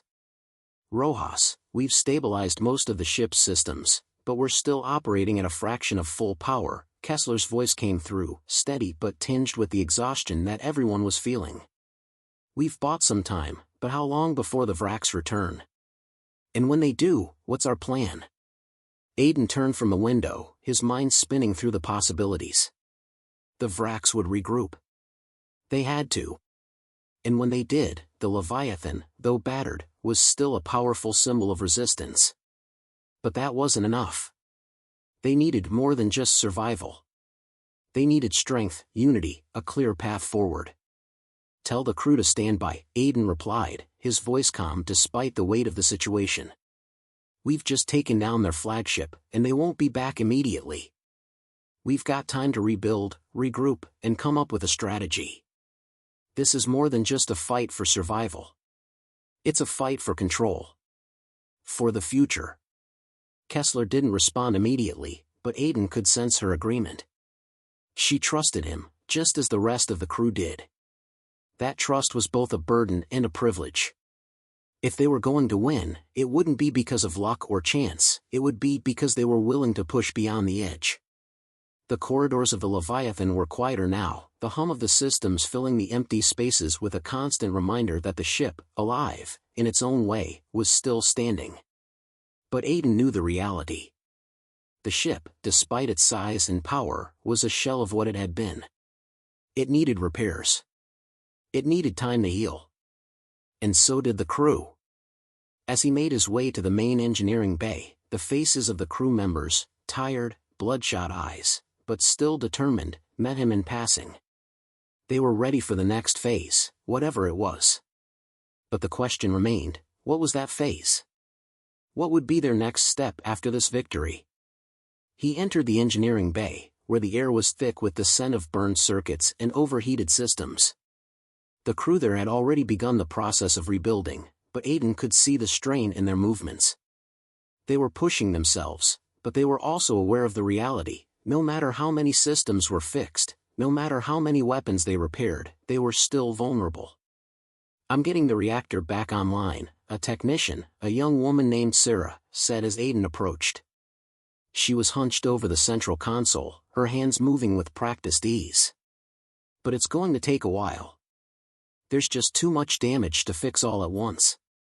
Aiden nodded, stepping closer. "We'll make do with what we have for now. We don't need full power to stay alive. What we need is time and the right strategy." Sarah glanced up at him, her face pale but resolute. "How much time do we have?" He looked at the flickering screens. "Not much. The Vrax will be back, and they'll be angrier. We need to rebuild and fortify, but we also need to gather intel. I'm not waiting for them to bring the fight to us." The hum of the reactor shifted slightly, its pulse more stable than it had been before. Sarah looked back at the console, nodding. "I'll keep working on it. But you're right. We can't sit here waiting for the Vrax to come back." Aiden stood for a moment, watching the technician work. Then, he turned and headed back toward the command center. The weight of the situation pressed down on him again. They had won, yes, but victory was fleeting in this galaxy. And survival? That was even more elusive. Kessler was waiting for him in the command center, her arms crossed as she studied the tactical display. The Vrax fleet was still visible on the edge of their sensors, though scattered and in disarray. But Aiden knew better than to think they were finished. The Vraks weren't a species that would just retreat, they'd regroup, rebuild, and return with everything they had. Any updates? Aiden asked, stepping into the room and joining Kessler at the console. Nothing we didn't already know, Kessler replied. The Vraks are withdrawing for now. But the fleet's been severely weakened. The flagship's gone, but they're regrouping. They'll send reinforcements. The question is, what's next for us? Aiden looked at her, his jaw tight. Next, we take the fight to them. We don't sit back and wait for them to find us. We find them, and we hit them first. Kessler raised an eyebrow. And how do you suggest we do that, exactly? We don't exactly have a lot of firepower left. Aiden smiled grimly. We don't need firepower. We need tactics. We need information. And we need to play on their overconfidence. She turned to him, her expression shifting as the plan began to take shape in her mind. You want to infiltrate their systems. Find their weaknesses. I want us to be a ghost in their system, Aiden replied. They'll be looking for us, expecting us to react, but we're going to make them think we're gone. We'll gather intel, disable their systems from the inside, and when they think they have us cornered, we strike. Kessler nodded, the plan clicking into place. I like it. It's risky, but if we can pull it off, it gives us the advantage. Aiden's fingers tapped against the console, his mind already running through the logistics. They had the elements of surprise on their side, but how long would it last? Let's move quickly, Aiden said, his voice filled with quiet resolve. The Vraks aren't going to stop until they destroy us. But we're not just fighting for survival anymore. We're fighting for the future. In the quiet that followed, the crew of the Leviathan began preparing for the next phase. It was no longer just about surviving, they were going on the offensive. The ship, now a symbol of resistance, was ready to strike back. And Aiden Rojas knew that this was only the beginning of the real fight. They had survived the Vraks' initial attack. Now, they would make sure the galaxy knew who was truly in control. The quiet hum of the Leviathan was a constant presence in Aiden Rojas' mind as he stood in the darkened control room. The battle was far from over. The ship was damaged, its systems operating at a fraction of their full potential, and yet it was the only weapon they had left in the fight against the Vraks. With their fleet scattered, it was time to take the offensive. Aiden wasn't sure what the next step was. The Vraks would regroup, they always did. But the Leviathan had one advantage, unpredictability. The Vraks had underestimated them before. They wouldn't make that mistake again, but Aiden was determined to keep them guessing. Kessler's voice broke through his thoughts, pulling him from his reverie. Rojas, we've got a plan, but we need to move quickly. The Vraks are reassembling their forces. We've got about a window of 6 hours before they're back at full strength. Aiden turned to face her, the weight of their mission settling in his chest. What do you suggest? Kessler's eyes were sharp, her mind working in overdrive. We know their fleets are organized, but we don't know where their reinforcements are coming from. If we can disable their communication networks, we can keep them blind, force them to react to us instead of the other way around. Aiden nodded. A hit and run. Exactly. We infiltrate their systems, disable their long-range communications, and disrupt their command structure. We hit them where it hurts, and by the time they recover, we'll already be gone.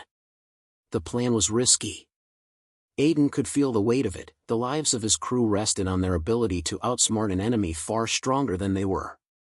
But it was their only shot. All right, Aiden said, his voice calm, despite the adrenaline building in his veins. We'll need a full team for this.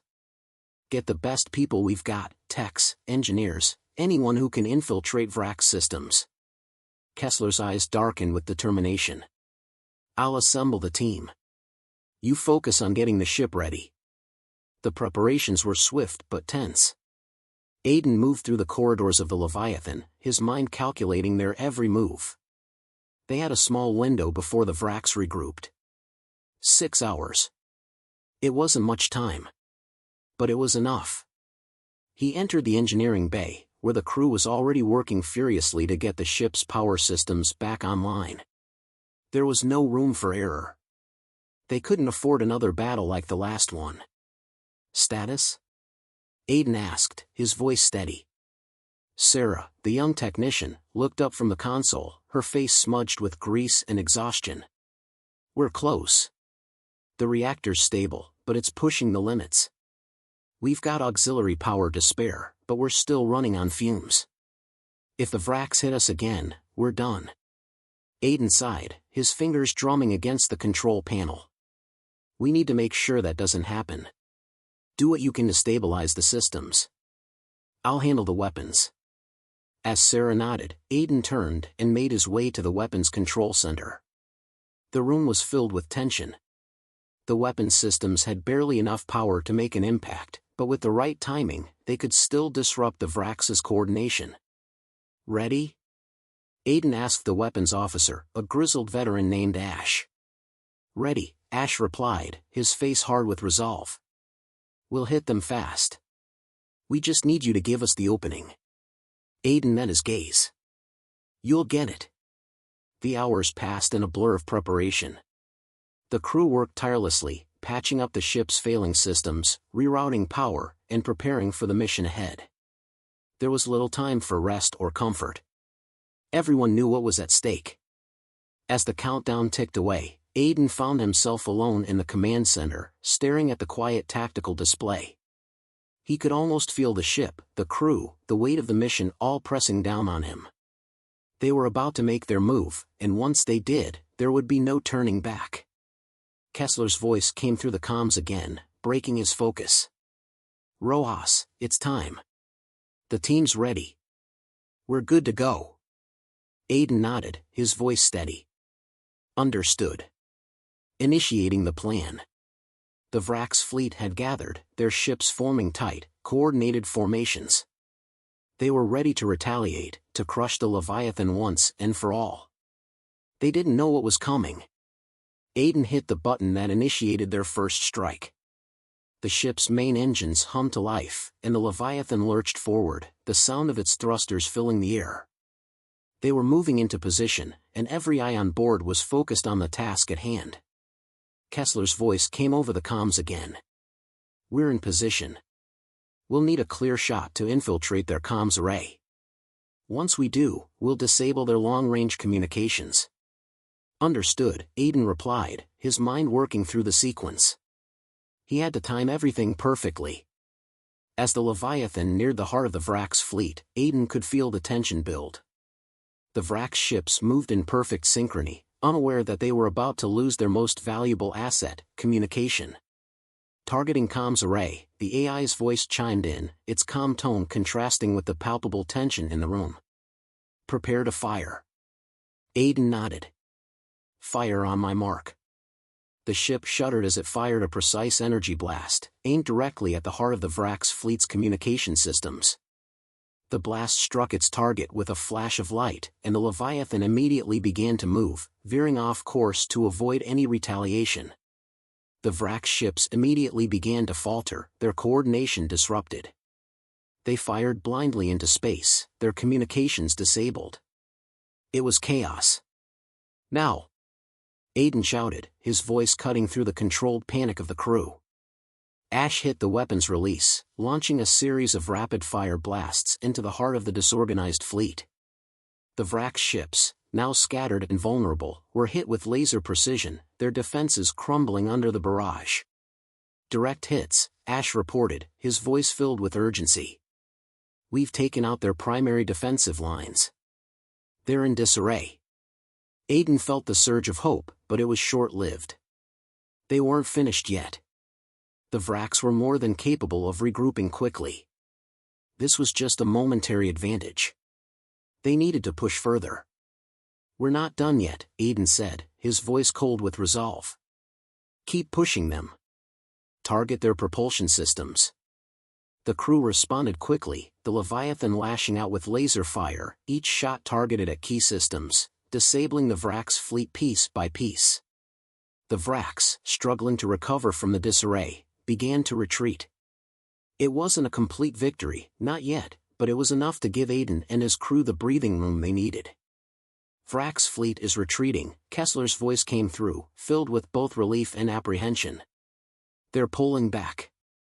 For now." Aiden looked out at the stars through the viewport, his heart still pounding from the adrenaline. "For now," he repeated quietly, knowing full well that this was just the beginning. They had struck first, disrupted the Vrax's operations, and survived another battle. But there was still so much more to do. And Aiden Rojas knew that the Real fight was only beginning.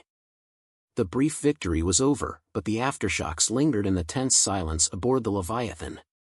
Aiden stood in the command center, his hands resting on the console, his gaze fixed on the flickering tactical display. The Vrax had retreated, but they wouldn't be gone for long. That much was certain. Aiden's mind, sharp with calculation, raced through the possibilities. What would they do next? The crew had done everything they could to ensure the Leviathan was ready for battle, but the ship was battered, its power reserves low. It was only a matter of time before the Vrax returned, and when they did, they would come with reinforcements, prepared for anything. The comms crackled, interrupting his thoughts. "Rojas, the Vrax aren't done yet," Kessler's voice came through, tight with urgency. "They've scattered, but they're regrouping. They're communicating with their other forces, and we've detected a new fleet on the move. They're calling in everything they've got." Aiden exhaled sharply, his fingers tapping restlessly against the console. He knew the retreat had been temporary, the Vrax were calculating, ruthless, and their thirst for vengeance would lead them to come back stronger than ever. The brief moment of respite had been valuable, but it was fleeting. "How long before they arrive?" Aiden asked, his voice calm, though his mind was anything but. "Estimate is under 3 hours, Kessler responded. "We need a plan, Rojas. We can't keep running. We need to hit them before they hit us." Aiden nodded, his thoughts aligning as he ran through possible strategies. They had no choice but to strike first. The only question was how. They couldn't afford another open confrontation. The Leviathan was already on the brink. Any sustained assault could cripple them for good. "We won't run," Aiden said, turning toward the tactical map. "But we need to take a different approach. It's time to stop reacting and start controlling the flow of this battle." Hours passed in a flurry of activity as the crew of the Leviathan worked tirelessly to prepare for the next phase of the battle. The ship's systems, still far from fully repaired, hummed with the effort to stabilize them. Aiden oversaw the final preparations in the command center, giving quick instructions to the crew and ensuring the ship's remaining resources were focused on power generation and defensive shields. "We've patched up the critical systems," Sarah reported, her face tight with exhaustion but determination. "The reactor is running at 80% efficiency. It's not optimal, but it should hold for a short-term offensive." "Short-term is all we need," Aiden said, his voice low but confident. "We don't need to survive this fight, we need to win it. Let's make sure the Vrax know we're not just some target to be destroyed." He turned his attention to the holographic display, analyzing the incoming fleet. The Vrax had regrouped, but their fleet was still scattered, each ship separated just enough to allow for a coordinated strike. Aiden's plan was simple: disrupt their communication and force them to reorganize. Once they were disoriented, the Leviathan would strike with everything they had. Kessler's voice came through the comms again. "Rojas, we've got eyes on their fleet. They're moving fast, too fast. We don't have much time to set up." Aiden exhaled. They had known this would come down to a race. The Vrax were organized, relentless, and their ability to adapt would make them formidable opponents. But Aiden had something they didn't: unpredictability. "We'll strike first," Aiden said, tapping a few commands on the console.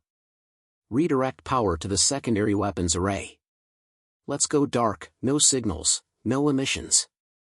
We'll slip under their radar and hit them where it hurts." The plan was risky, but it was their only chance. Aiden stood at the center of the command room as the crew moved into position, their faces set with the same quiet resolve that had seen them through countless battles. This wasn't just about the Leviathan, it was about their future, about humanity's place in the galaxy. The ship fell silent as they initiated the stealth mode. The engines powered down to a near-invisible hum, the energy signatures all but erased. Aiden glanced at the crew, meeting Kessler's eyes. She gave him a brief nod, her hand resting on her weapon. They knew the stakes. "Let's make this count," Aiden said, his voice steady. The seconds stretched like hours as the Leviathan glided through the darkness of space, invisible to the Vrax fleet's sensors. Aiden knew the Vrax were tracking them, but they wouldn't expect this. Not until it was too late. "Targeting systems locked," the AI reported, its voice calm but filled with a slight edge of anticipation. "We are in range." Aiden took a deep breath. This was it. Fire. The first blast of energy shot forward, slicing through the quiet darkness and slamming into one of the lead Vrax ships. The impact was immediate, its shields flaring up briefly before collapsing under the intensity of the shot. The ship staggered, disoriented by the unexpected strike. "We've got their attention," Kessler's voice crackled through the comms. "They're trying to regroup. But it's chaos. Their command structure's disjointed." Aiden's heart raced. This was exactly what they needed. "Hit their engines next," he ordered. "We'll isolate them and keep them from regrouping." The next barrage of fire tore through the Vrax fleet, targeting their propulsion systems with ruthless precision. One by one, the ship's engines began to fail, forcing them to slow and turn in disarray. The Leviathan moved swiftly, dodging any return fire, staying just outside the range of the Vrax's retaliatory blasts. "We've disabled their propulsion," the AI confirmed. "Their fleet is in disarray. They are trying to retreat but are unable to move effectively." Aiden allowed himself a small breath of relief. They had done it, at least for now. The Vrax were vulnerable, scattered, and struggling to maintain cohesion. It was the perfect moment for a decisive strike. "Time to finish this," Aiden said, his voice hardening with resolve. "Target their primary command ship. This ends now." The main cannon fired once more, a blinding beam of energy that shot through the darkness, striking the Vrax flagship dead-on. The ship erupted in a violent explosion, its shattered pieces floating into the void. With their command ship gone, the remaining Vrax ships faltered. Aiden watched, the tension easing from his shoulders, as the once formidable fleet scattered in panic, their coordination gone.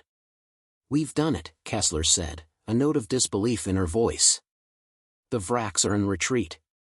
Aiden watched the remains of the Vrax fleet on the tactical display, his heart still pounding. The battle was over. For now. "We'll keep pushing them," Aiden said, his voice steady. "But this is just the first step. We've shown them what we're capable of. And we're not done yet." The crew gathered around him, their faces filled with quiet triumph, but they knew the truth: this victory, while hard-earned, was only the beginning. The Vrax would be back. And when they did, the Leviathan would be ready. The glow of distant stars illuminated the Leviathan, but Aiden Rojas couldn't escape the darkness creeping into his thoughts. The battle was over, but the aftermath lingered, haunting the spaces between his breaths. The Vrax fleet had been sent into retreat, their flagship destroyed, but Aiden knew better than to believe this was a permanent victory. The war had only just begun.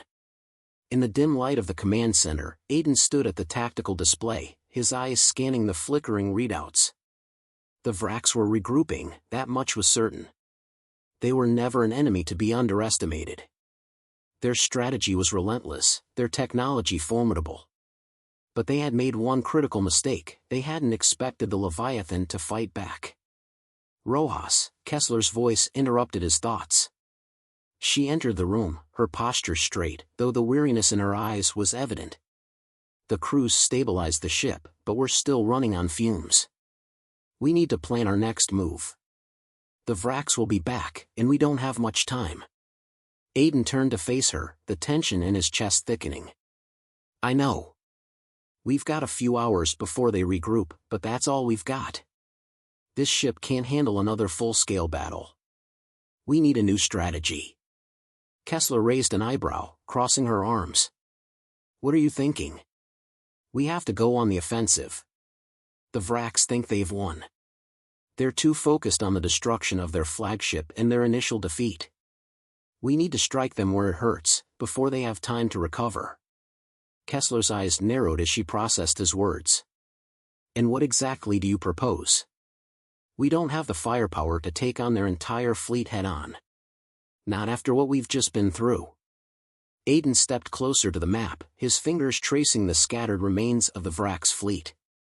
The ships were scattered, still recovering, but a few had reformed into a smaller, more dangerous cluster. But the longer Aiden stared at the display, the more he realized that the Vrax weren't just an immediate threat. They were a long-term one. We hit their communication centers. Again. We need to cripple their ability to coordinate and leave them disoriented. We've already proven that we can do that, Aiden said, his voice sharp with conviction. Is it enough? Kessler asked quietly, the question hanging in the air like a weight. Can we actually do it again? Aiden met her gaze. We have to. If we don't, we're just waiting for them to finish what they started. This is the only way forward. The crew worked in near silence as they prepared for the next phase of the mission. The tension in the air was thick, and Aiden could feel it settling in his own chest. They were taking a risk. The Vrax would be watching, waiting for another sign of weakness. But if they played their cards right, they might just have enough time to strike before the Vrax could form a full counterattack. Status? Aiden asked as he entered the control room, where Sarah was overseeing repairs to the reactor. We've got enough power to make a move, but not for long, Sarah replied, wiping her brow with the back of her hand. Shields are at 45%. We'll need to maximize our speed to avoid being caught. Good, Aiden said, nodding as he checked the system logs. He turned to Kessler, who had joined him, her face set with determination. Get the crew ready. We'll make this a lightning strike. Full speed ahead. Understood, Kessler said, her voice calm but heavy with the weight of the upcoming mission. The Leviathan slid through space like a shadow, its engines powered down to the bare minimum to keep them undetected. Every movement had to be precise, every calculation flawless. The crew was operating in silence, each member acutely aware of the fragility of their position. They were about to take on an enemy that outnumbered them, outclassed them, and, at any moment, could reduce them to scrap. Aiden's heart beat steadily in his chest, though the adrenaline was beginning to rise. They had no room for error. They had no margin for mistake.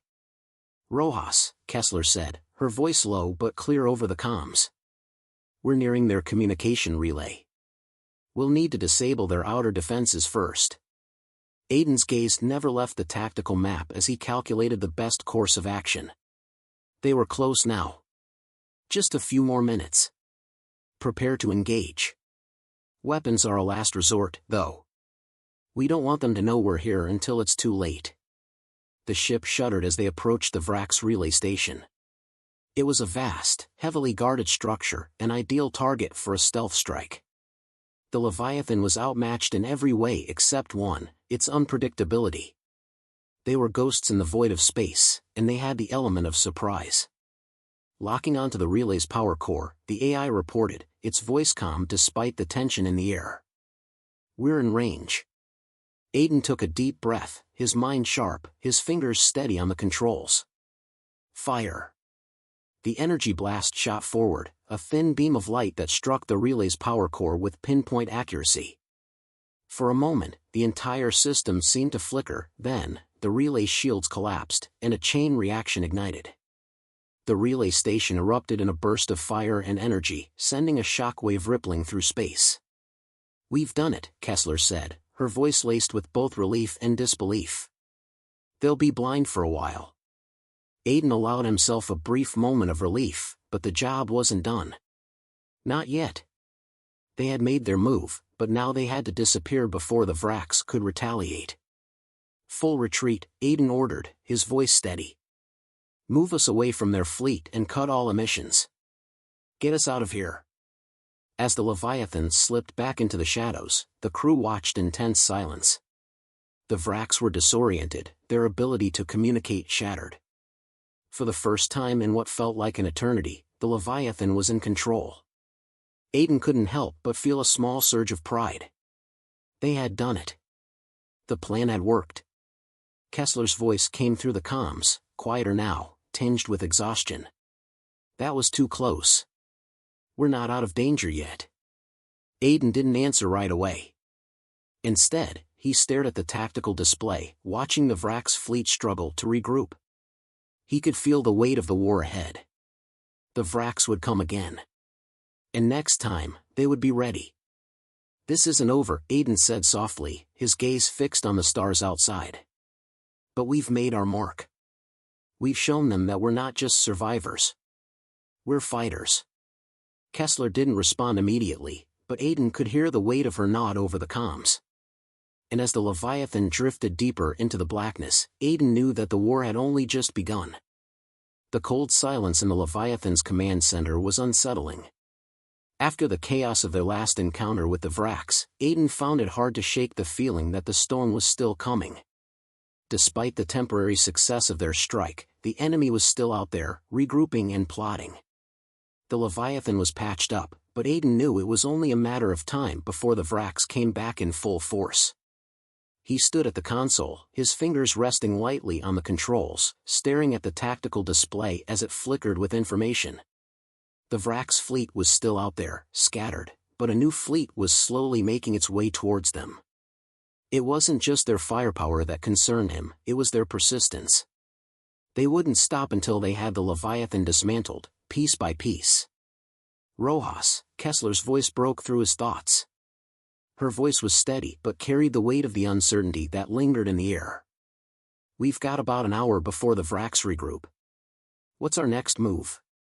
Aiden turned away from the display, his mind already racing. They had taken a significant blow to the Vrax fleet, but now, the real challenge was ahead. They needed a strategy, something to keep the Vrax off balance and buying them time.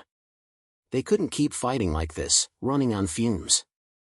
We hit them again, Aiden said, his voice calm, though there was no mistaking the intensity behind his words. We won't wait for them to come at us. We're going to find their weak spot and exploit it. Kessler raised an eyebrow, but her expression hardened. You want to attack them again while we're still recovering? We've barely got enough power for a sustained fight. Aiden met her gaze, his eyes steady. We can't wait for them to recover.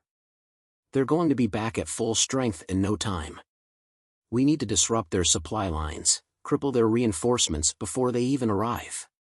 Kessler hesitated for a moment, then nodded, understanding the urgency of the situation. All right. What's your plan? The next few minutes were a blur of activity. The crew scrambled to get the Leviathan ready for another strike. The power systems were being pushed to their limits, and every crew member knew the risks. If they failed, they wouldn't get a second chance. Aiden moved quickly, issuing commands, focusing on the task at hand. They had no time to waste.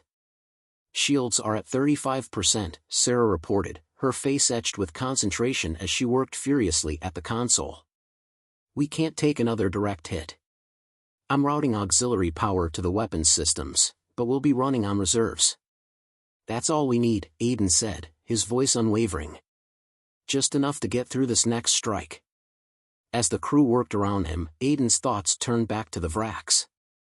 He knew they weren't just a physical threat, they were strategic, patient, and above all, calculating. They would have learned from their previous mistake. They wouldn't underestimate them again. But Aiden wasn't about to give them the chance.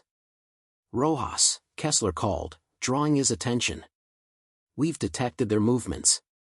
The Vrax are preparing for another strike. They're trying to flank us.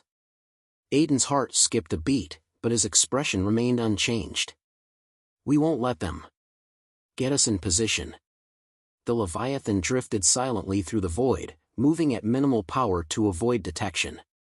Every engine thrummed quietly, barely enough to keep them out of the Vrax's radar. The clock was ticking, and Aiden knew that one wrong move would expose them. They couldn't afford to be seen, not yet. Everything's set, Kessler reported. We're in position. Aiden gave a brief nod, the weight of the decision pressing down on him. He had seen what the Vrax were capable of. They were relentless. He had no illusions. But this was their chance. This was the moment they needed to seize. "Fire the first shot," Aiden ordered. The silence was shattered as the Leviathan's weapons powered up, the energy surging through its systems. The first shot rang out, slicing through the darkness of space with a devastating crack. The beam struck the lead Vrax ship dead on, its shields flickering and then collapsing under the blast. "We've got their attention," Kessler said, her voice sharp with adrenaline. "They're coming after us." Aiden's eyes never left the tactical map. They were close now. Too close. He could see the Vrax ships reorienting themselves, preparing for a counterstrike. But they were still scattered, vulnerable. They had no idea where the Leviathan was hiding. "Hold them off for as long as you can," Aiden ordered. "Don't let them regroup." The next few minutes were a blur of gunfire and explosions. The Leviathan dodged, weaving in and out of enemy fire as its weapons fired in quick succession, targeting key points in the Vrax ships. The tactical display lit up with explosions, the remnants of shattered Vrax ships floating into space. But Aiden knew they couldn't keep this up forever. The Vrax were already adapting. They were sending smaller ships to flank them, to surround them. The Leviathan couldn't sustain this much longer. They needed to finish this, quickly. "Shields are down to 20%. Sarah called from the back of the room. "We're running out of time." Aiden's eyes flickered to the display. There were only a few Vrax ships left in their immediate vicinity. The larger fleet was still regrouping, but it wouldn't be long before they were back at full strength. "Target their propulsion systems," Aiden said, his voice steady. "If we can cripple their engines, we'll force them to retreat." The AI complied, locking onto the vulnerable engines of the remaining Vrax ships. The next series of shots landed with deadly precision, hitting their marks. One by one, the Vrax ships' propulsion systems failed, leaving them dead in space. "We've disabled their engines," the AI reported. "They're immobilized." Aiden let out a breath, but he didn't allow himself to relax. This wasn't a victory, just a temporary reprieve. "Keep the pressure on. They're not done yet." The battle raged for what felt like hours, though it was only a matter of minutes. By the time the Vrax fleet retreated, their formation in shambles, Aiden stood in the command center, watching the tactical map as it cleared. The enemy was fleeing, but the tension still gripped his chest. "We did it," Kessler said quietly, as though in disbelief. Aiden didn't respond right away.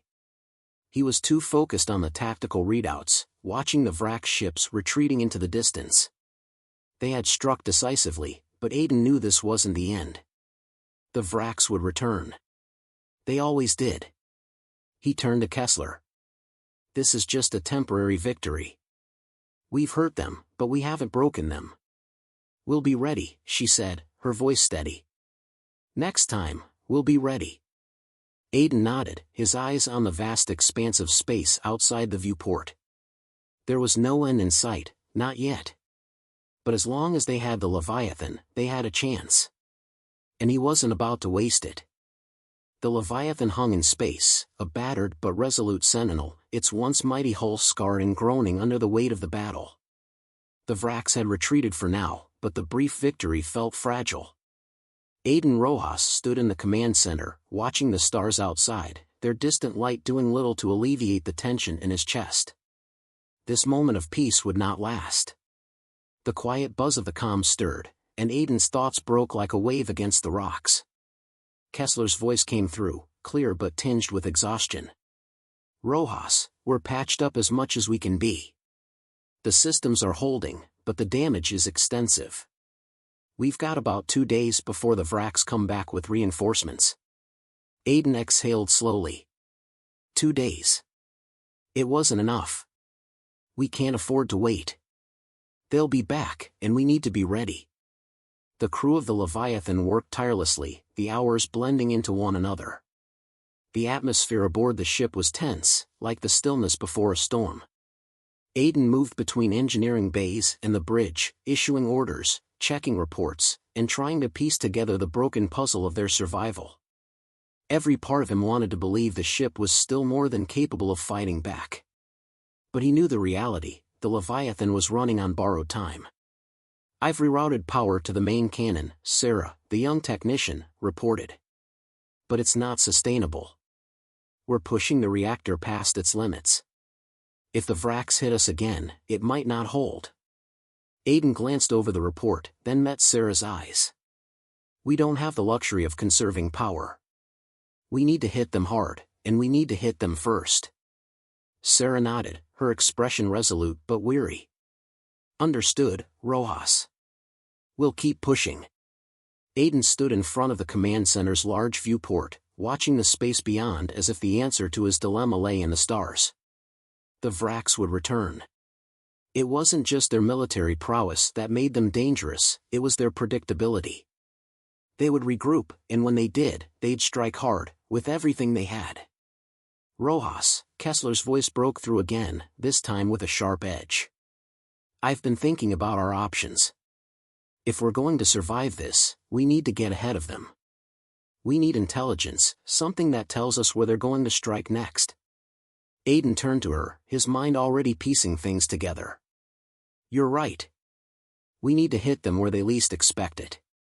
Disrupt their strategy, disorient them." "I agree," Kessler said, her voice quiet but urgent. "But we need information. We can't just blindly attack. We need to know what their next move is." Aiden clenched his fists, his mind racing. "There's one way to find out.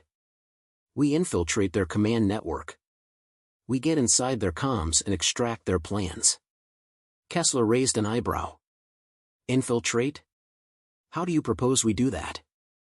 Aiden smiled grimly. "We've got the element of surprise on our side. The Leviathan can still cloak its emissions and move undetected. We'll get close, hack into their systems, and pull the data." Kessler's expression shifted. "It's risky. But it might be our only shot." Aiden nodded, his resolve hardening. "It's not a choice, Bree. If we don't act now, we'll be fighting on their terms, not ours." The plan was set into motion quickly.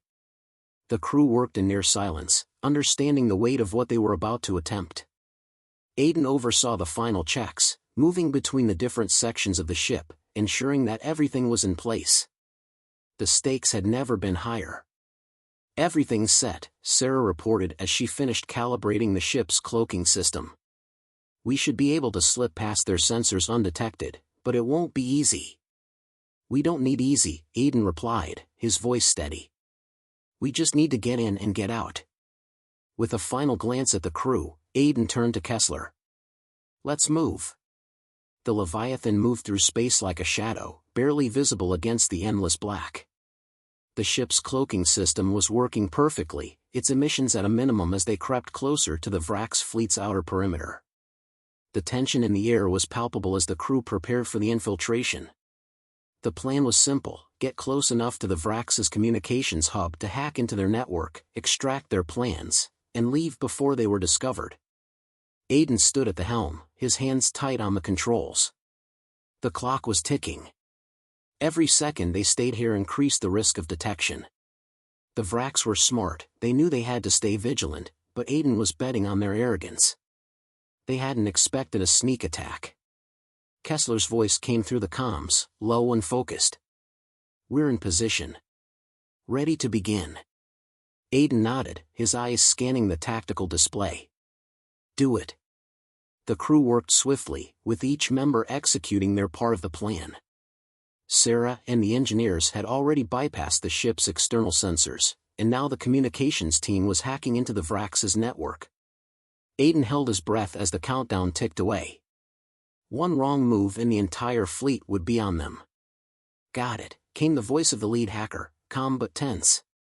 "We've accessed their comms. Pulling data now." The seconds stretched, each one heavier than the last. The Vrax would detect them soon, Aiden could feel it. But they had no choice. They needed this information. Without it, they were just blindly charging into another battle they couldn't win. "Data transfer complete," the hacker said. "We've got their entire command structure, troop deployments, and their next target. Aiden exhaled, but he didn't relax. Get us out of here. Now.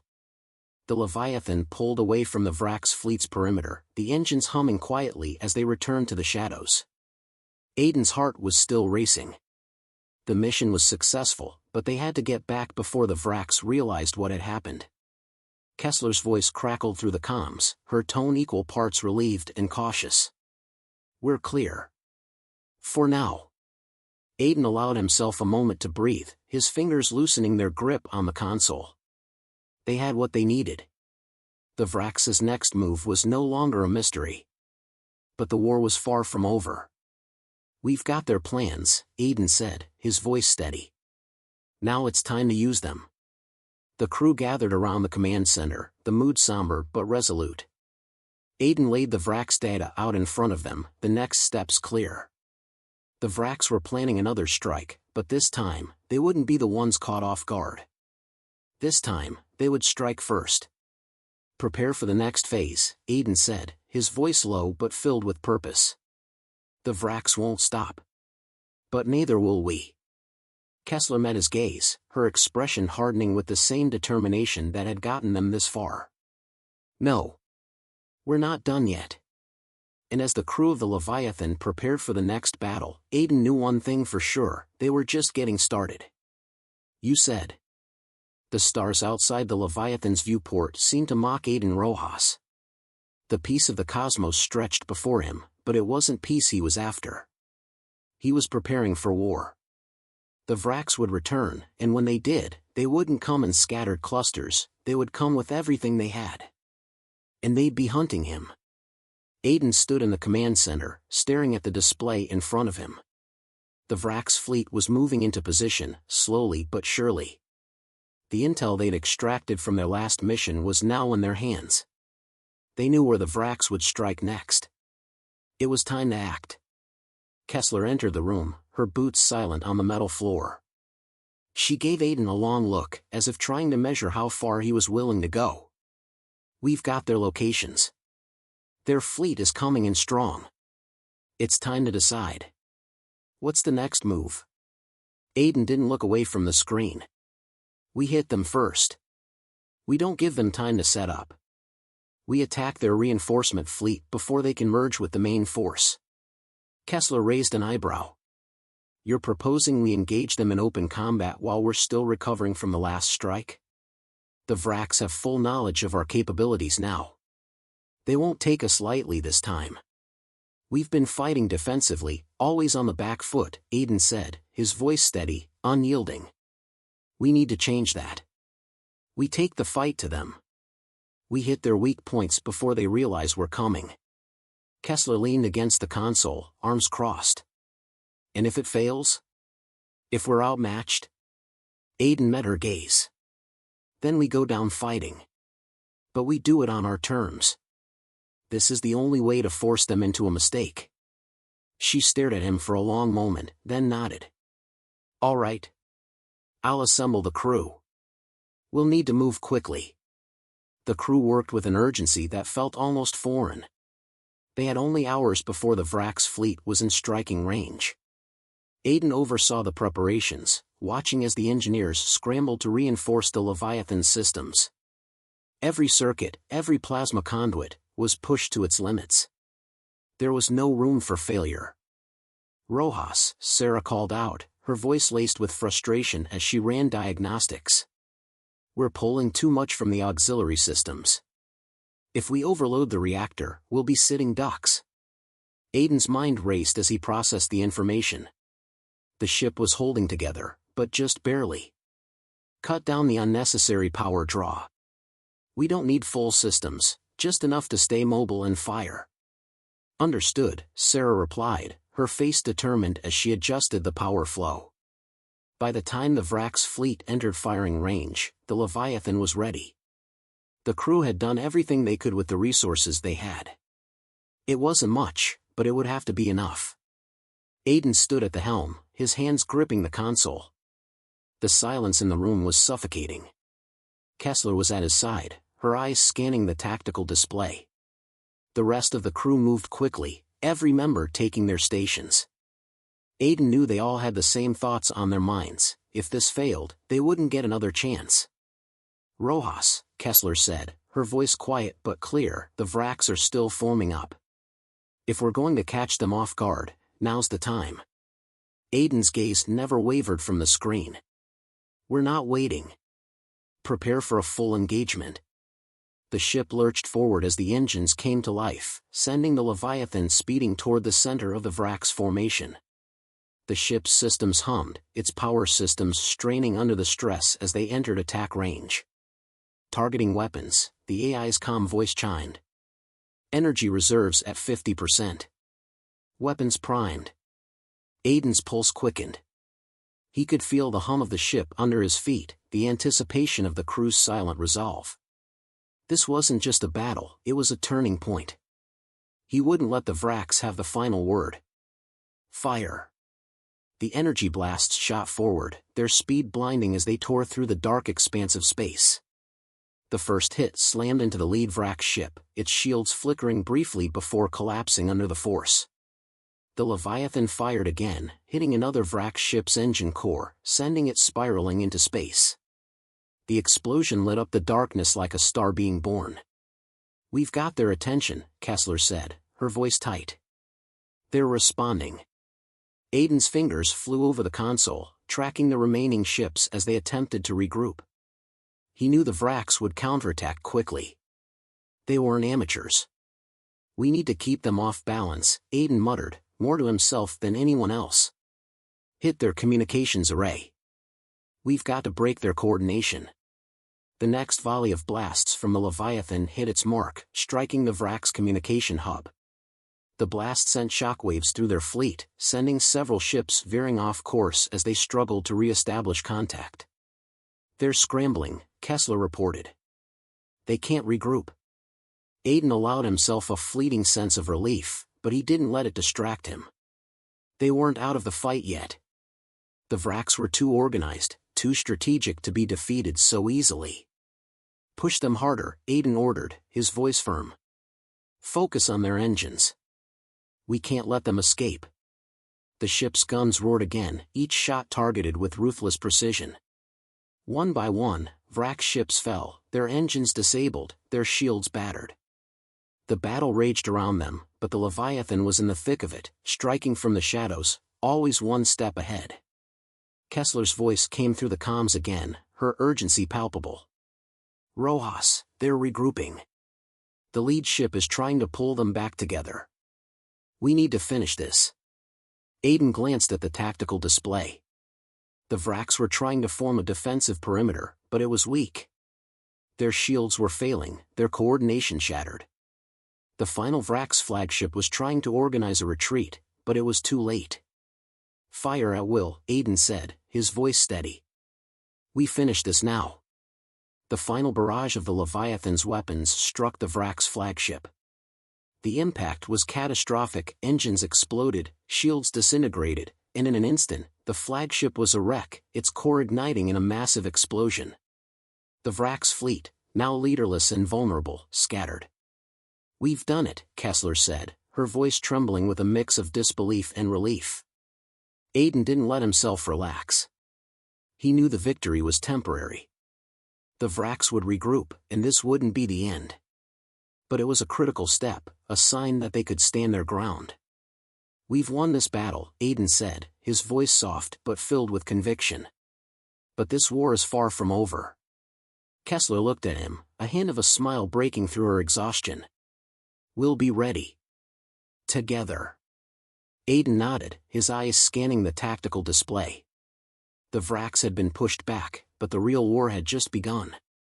The galaxy wasn't going to hand them victory. They would have to take it, piece by piece, until they forced their enemies to kneel. But for now, they had won a moment. And that was enough. The tension aboard the Leviathan had shifted. No longer was it the quiet before a storm, it was the storm itself. The Vraks had retreated again, but Aiden Rojas knew the price of their victory. The fleet had been crippled, but they had not been destroyed. The Leviathan had won the battle, but the war was far from over. The galaxy hung in the balance. Aiden stood at the tactical display, his eyes scanning the data that flickered across the screen. The Vraks were not gone. They were regathering their forces, biding their time, preparing for another assault. They were patient, meticulous, and they knew how to adapt. If they wanted to win, the Leviathan would have to be more than just a ship, it would have to be a symbol. A beacon of hope, of resistance. Rojas, Kessler's voice came over the comms, interrupting his thoughts. She had been by his side through every battle, and her voice was a steady anchor in the storm of uncertainty. The crew's reporting on the repairs. We've done all we can with the power systems, but we're still on borrowed time. Aiden glanced back at her, the weariness in her eyes reflecting his own. We've bought ourselves a little more breathing room. But I can feel the Vraks closing in. We need a plan. Kessler stepped closer, studying the tactical map. You know we can't keep going at this pace. We've hit them hard, but we can't keep doing it on our own. We need allies. Aiden was silent for a moment. They had no choice but to reach out, but that was a double-edged sword. The galaxy was not united. There were factions who saw the Vraks as a lesser threat, who had their own agendas. Trust was a rare commodity, and alliances were fragile. I'll start reaching out, Aiden said, his voice firm. But we can't wait too long. The Vraks will regroup and come at us with everything they've got. Aiden spent the next several hours working tirelessly to send out messages to key factions, trying to form alliances where he could. The Vraks were a threat that transcended borders, and if they were to have any hope of survival, they needed to unite the galaxy's fractured forces. He knew that their strength lay not just in the firepower of the Leviathan, but in the unity of their allies. But as the hours passed, Aiden couldn't shake the feeling of uncertainty. The factions he'd reached out to responded cautiously, their terms negotiable at best. They weren't ready to commit to a full-scale rebellion, not yet. And the Vraks knew it. Rojas, Sarah's voice interrupted his thoughts, her tone grave. We've got a problem. The Vraks are sending a probe to scout the Leviathan's location. If they get too close, we'll be exposed. Aiden's heart skipped a beat. They couldn't afford to be discovered. Not now.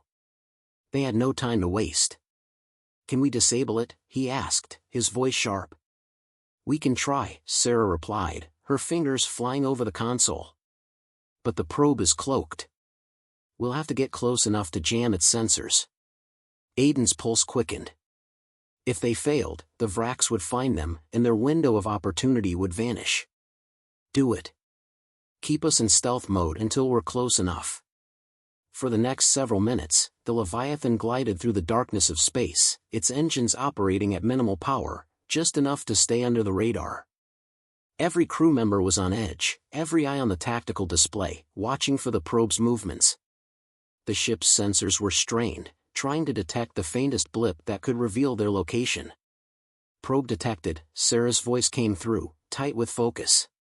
It's on the move. We've got a few seconds to intercept.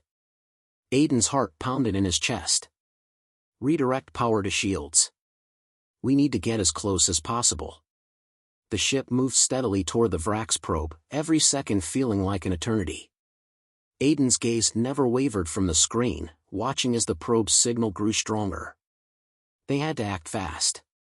Engage, Aiden said, his voice a quiet command. The crew worked in tandem, executing their plan with military precision. The moment the Leviathan was within range, Sarah activated the jammer, cutting off the probe's connection to its mothership. The ship shuddered under the strain of the maneuver, but the probe's signal immediately flickered and died. The Vraks would be blind for the moment. We've done it, Sarah said, her voice filled with relief. Aiden allowed himself a breath of relief. Good. Now let's move. With the probe neutralized, Aiden turned his attention back to the bigger picture. The Vraks were going to retaliate. It wasn't a matter of if, it was a matter of when. And when that happened, the Leviathan would need every advantage it could get. He returned to the crew in the briefing room, his mind still focused on the pressing task at hand. They couldn't wait for an ally who might never come. They had to take the fight to the Vraks once again. The Vraks are going to be back in full force, Aiden said, his voice steady, the weight of responsibility heavy on his shoulders.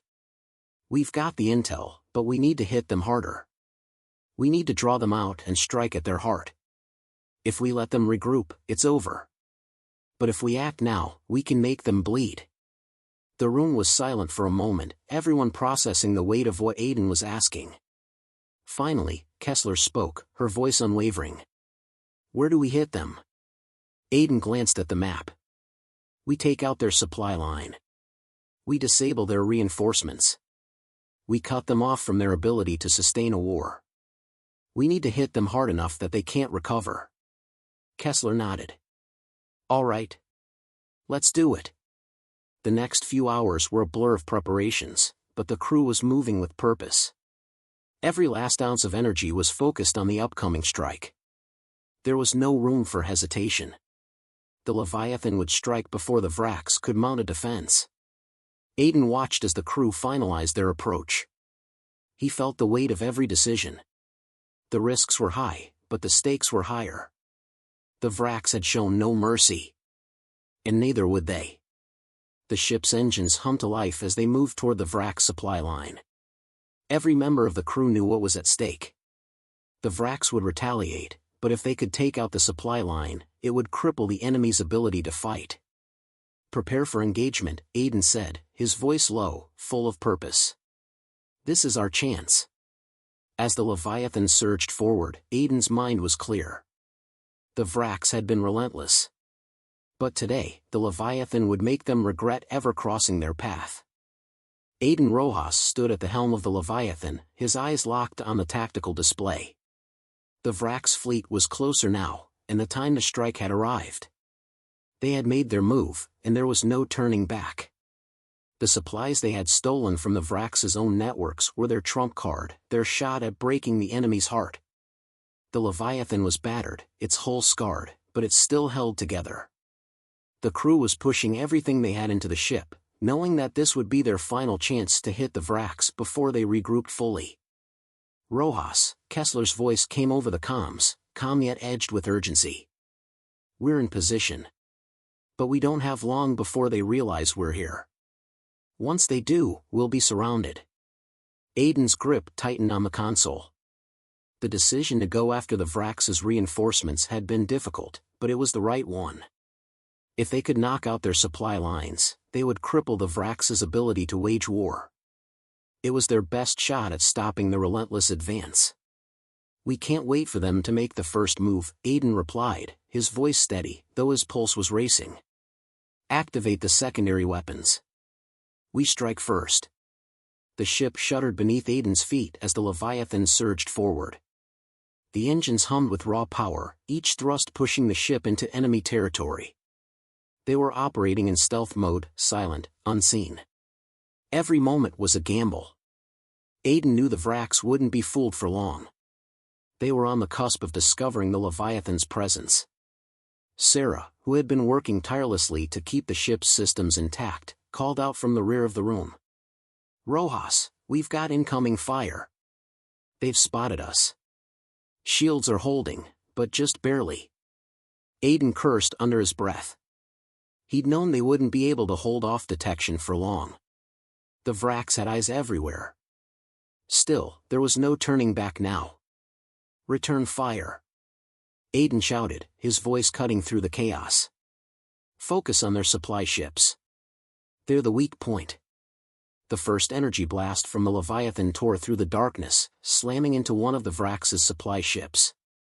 The explosion lit up the void, and for a moment, the entire enemy fleet faltered.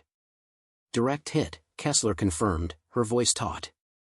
But they're coming after us now. They've activated their full fleet. Aiden's mind was working on overdrive as he watched the tactical map. The Vraks' fleet was closing in, but the supply ships had been severely crippled. Their reinforcements were stuck, unable to retreat or defend themselves effectively.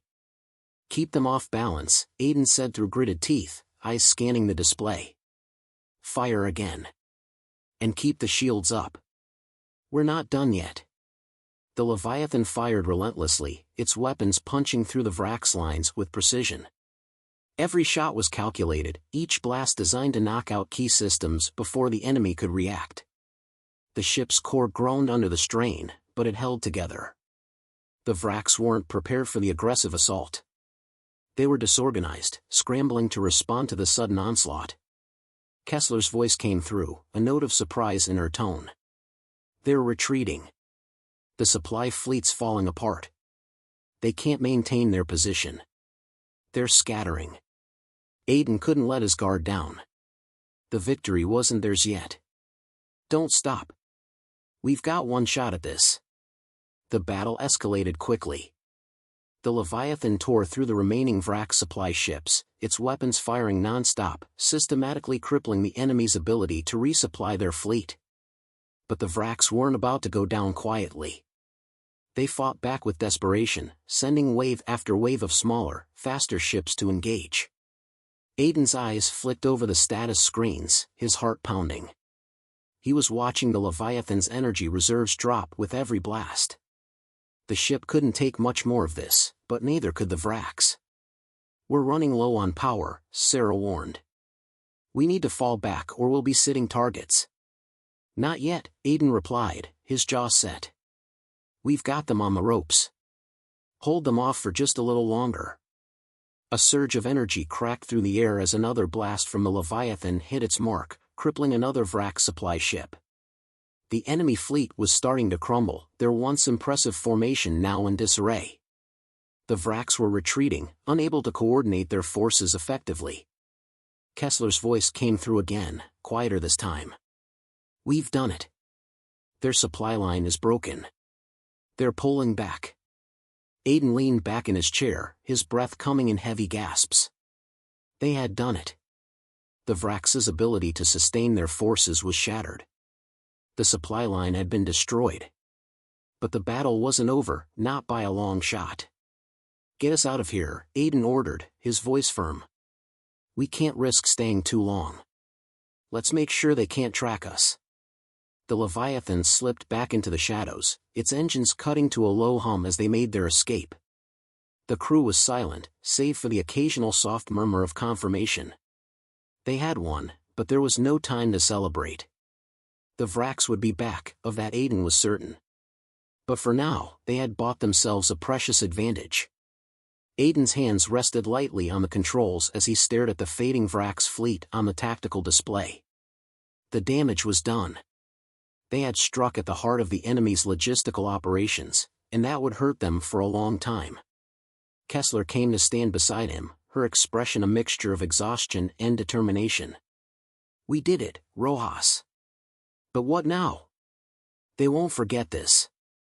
Aiden nodded, the weight of what had happened sinking in. Now we prepare. We've hit them hard, but they'll come back stronger. When they do, we'll be ready. He turned to the crew, who were gathered around the command center, their faces reflecting a quiet sense of accomplishment. The Leviathan had survived another day. But the war was far from over. We may have broken their supply line, Aiden said, his voice steady, but this is just the beginning. We take the fight to them again, until they know we're not backing down. Until they know the cost of underestimating humanity.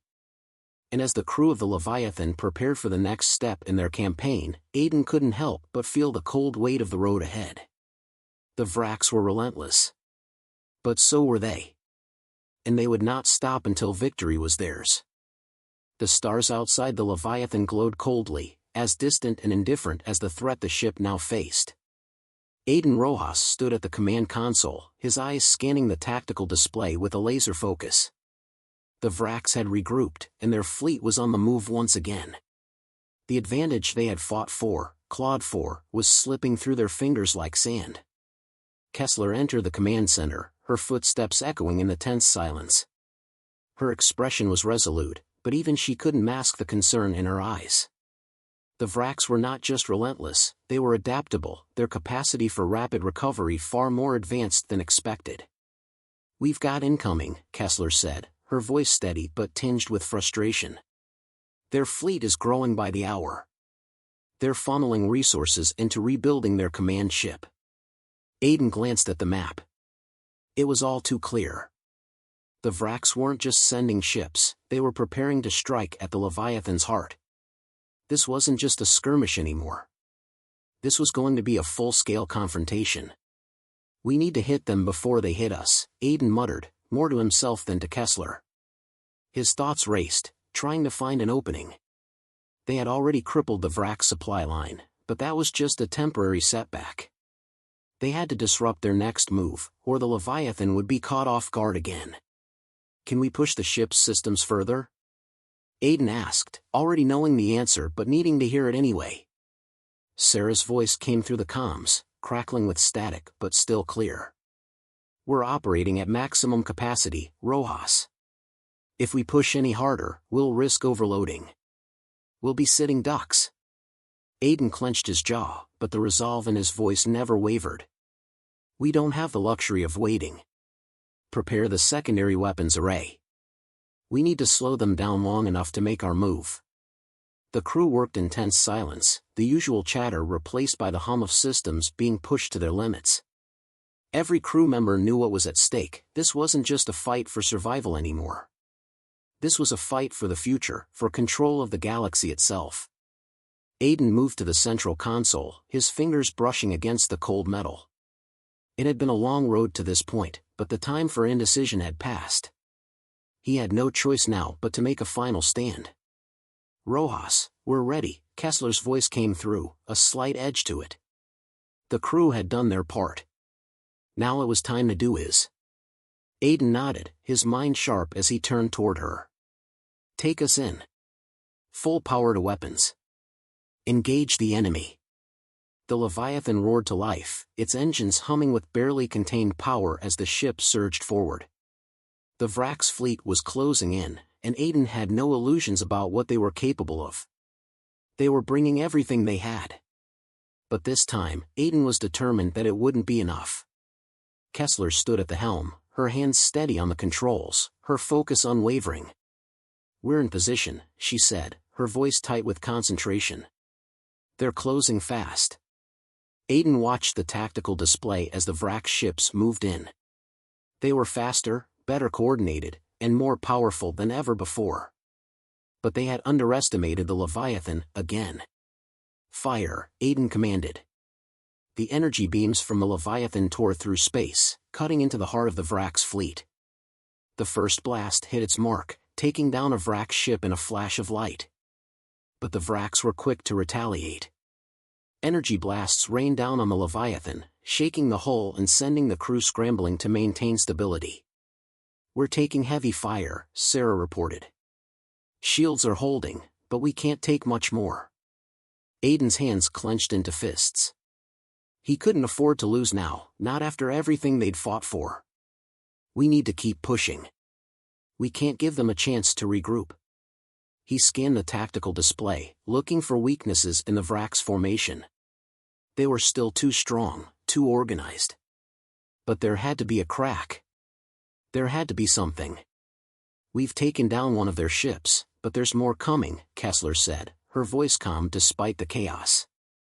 "What's the next move?" Aiden's gaze never wavered from the screen.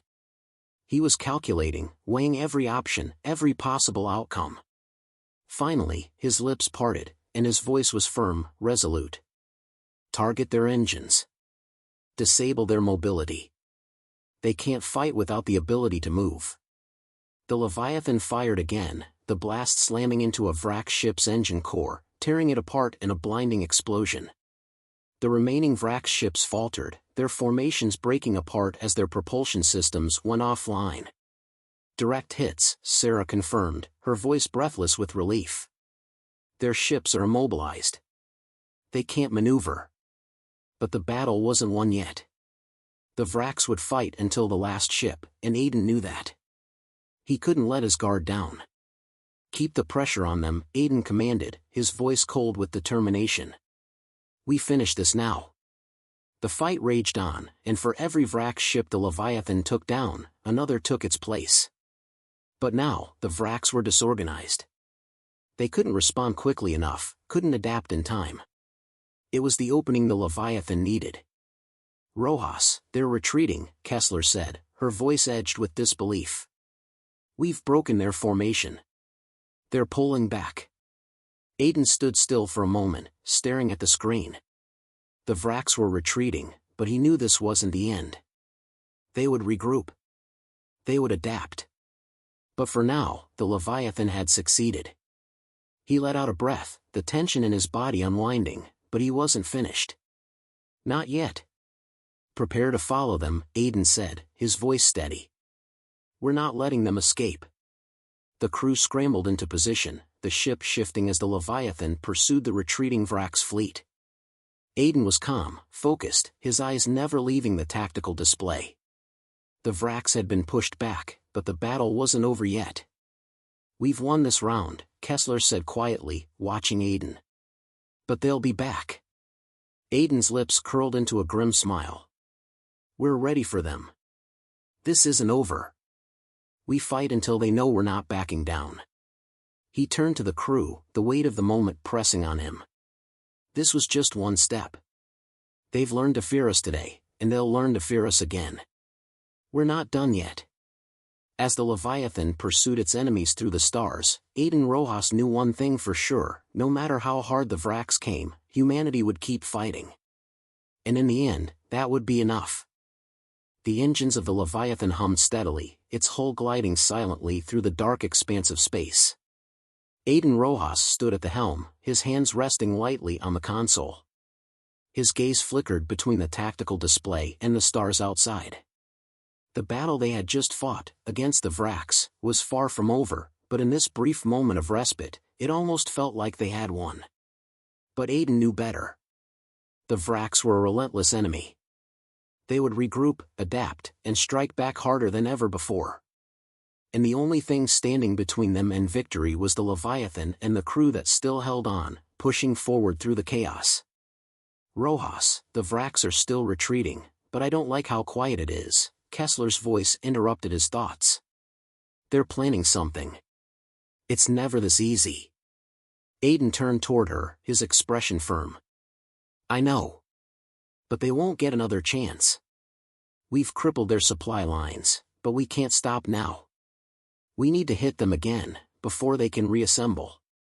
She studied him for a moment, her eyes narrowing as she processed his words. Where do we strike? Right at the heart of their fleet, Aiden replied, his voice steady with certainty. We hit their command hub. If we can take that down, we'll scatter the rest of them. Kessler nodded, but there was a weight in her gaze. This is a one-shot deal, Rojas. We don't get another chance if we fail. I know, Aiden said, meeting her eyes. But if we don't take it now, we might never get another shot. We do this now, or we don't do it at all. She didn't say anything, but the tension in her posture spoke volumes. She understood what was at stake. They all did. The crew had been running on fumes since the beginning of the conflict. Every system was stretched to its breaking point, every ounce of energy funneled into the ship's core. And yet, with each passing moment, the Leviathan felt more like a living entity than a machine, its pulse quickening, its resolve hardening. Sarah, working furiously in engineering, had managed to stabilize the reactor, but only just. The ship's power reserves were dangerously low, but it didn't matter now. Aiden had made the call, and there was no turning back. If they wanted to survive this, they had to push forward. Rojas, we've got the coordinates, Kessler called over the comms. We're in position. The Vraks command hub is in range. Aiden's fingers tapped rhythmically against the console, his eyes glued to the readouts. Take us in, he said, his voice low and determined. No hesitation. The Leviathan moved with purpose, cutting through the darkness as it approached the heart of the Vraks fleet. The tension in the command center was palpable, the crew working in tight synchrony, knowing that this moment would determine their future. Shields are at 40%, Sarah reported from the engineering bay. We can't take another hit. We won't need to, Aiden replied, his voice calm but intense. We take them out before they even know we're here. Kessler turned back to Aiden, her expression hard. We've got one shot, Rojas.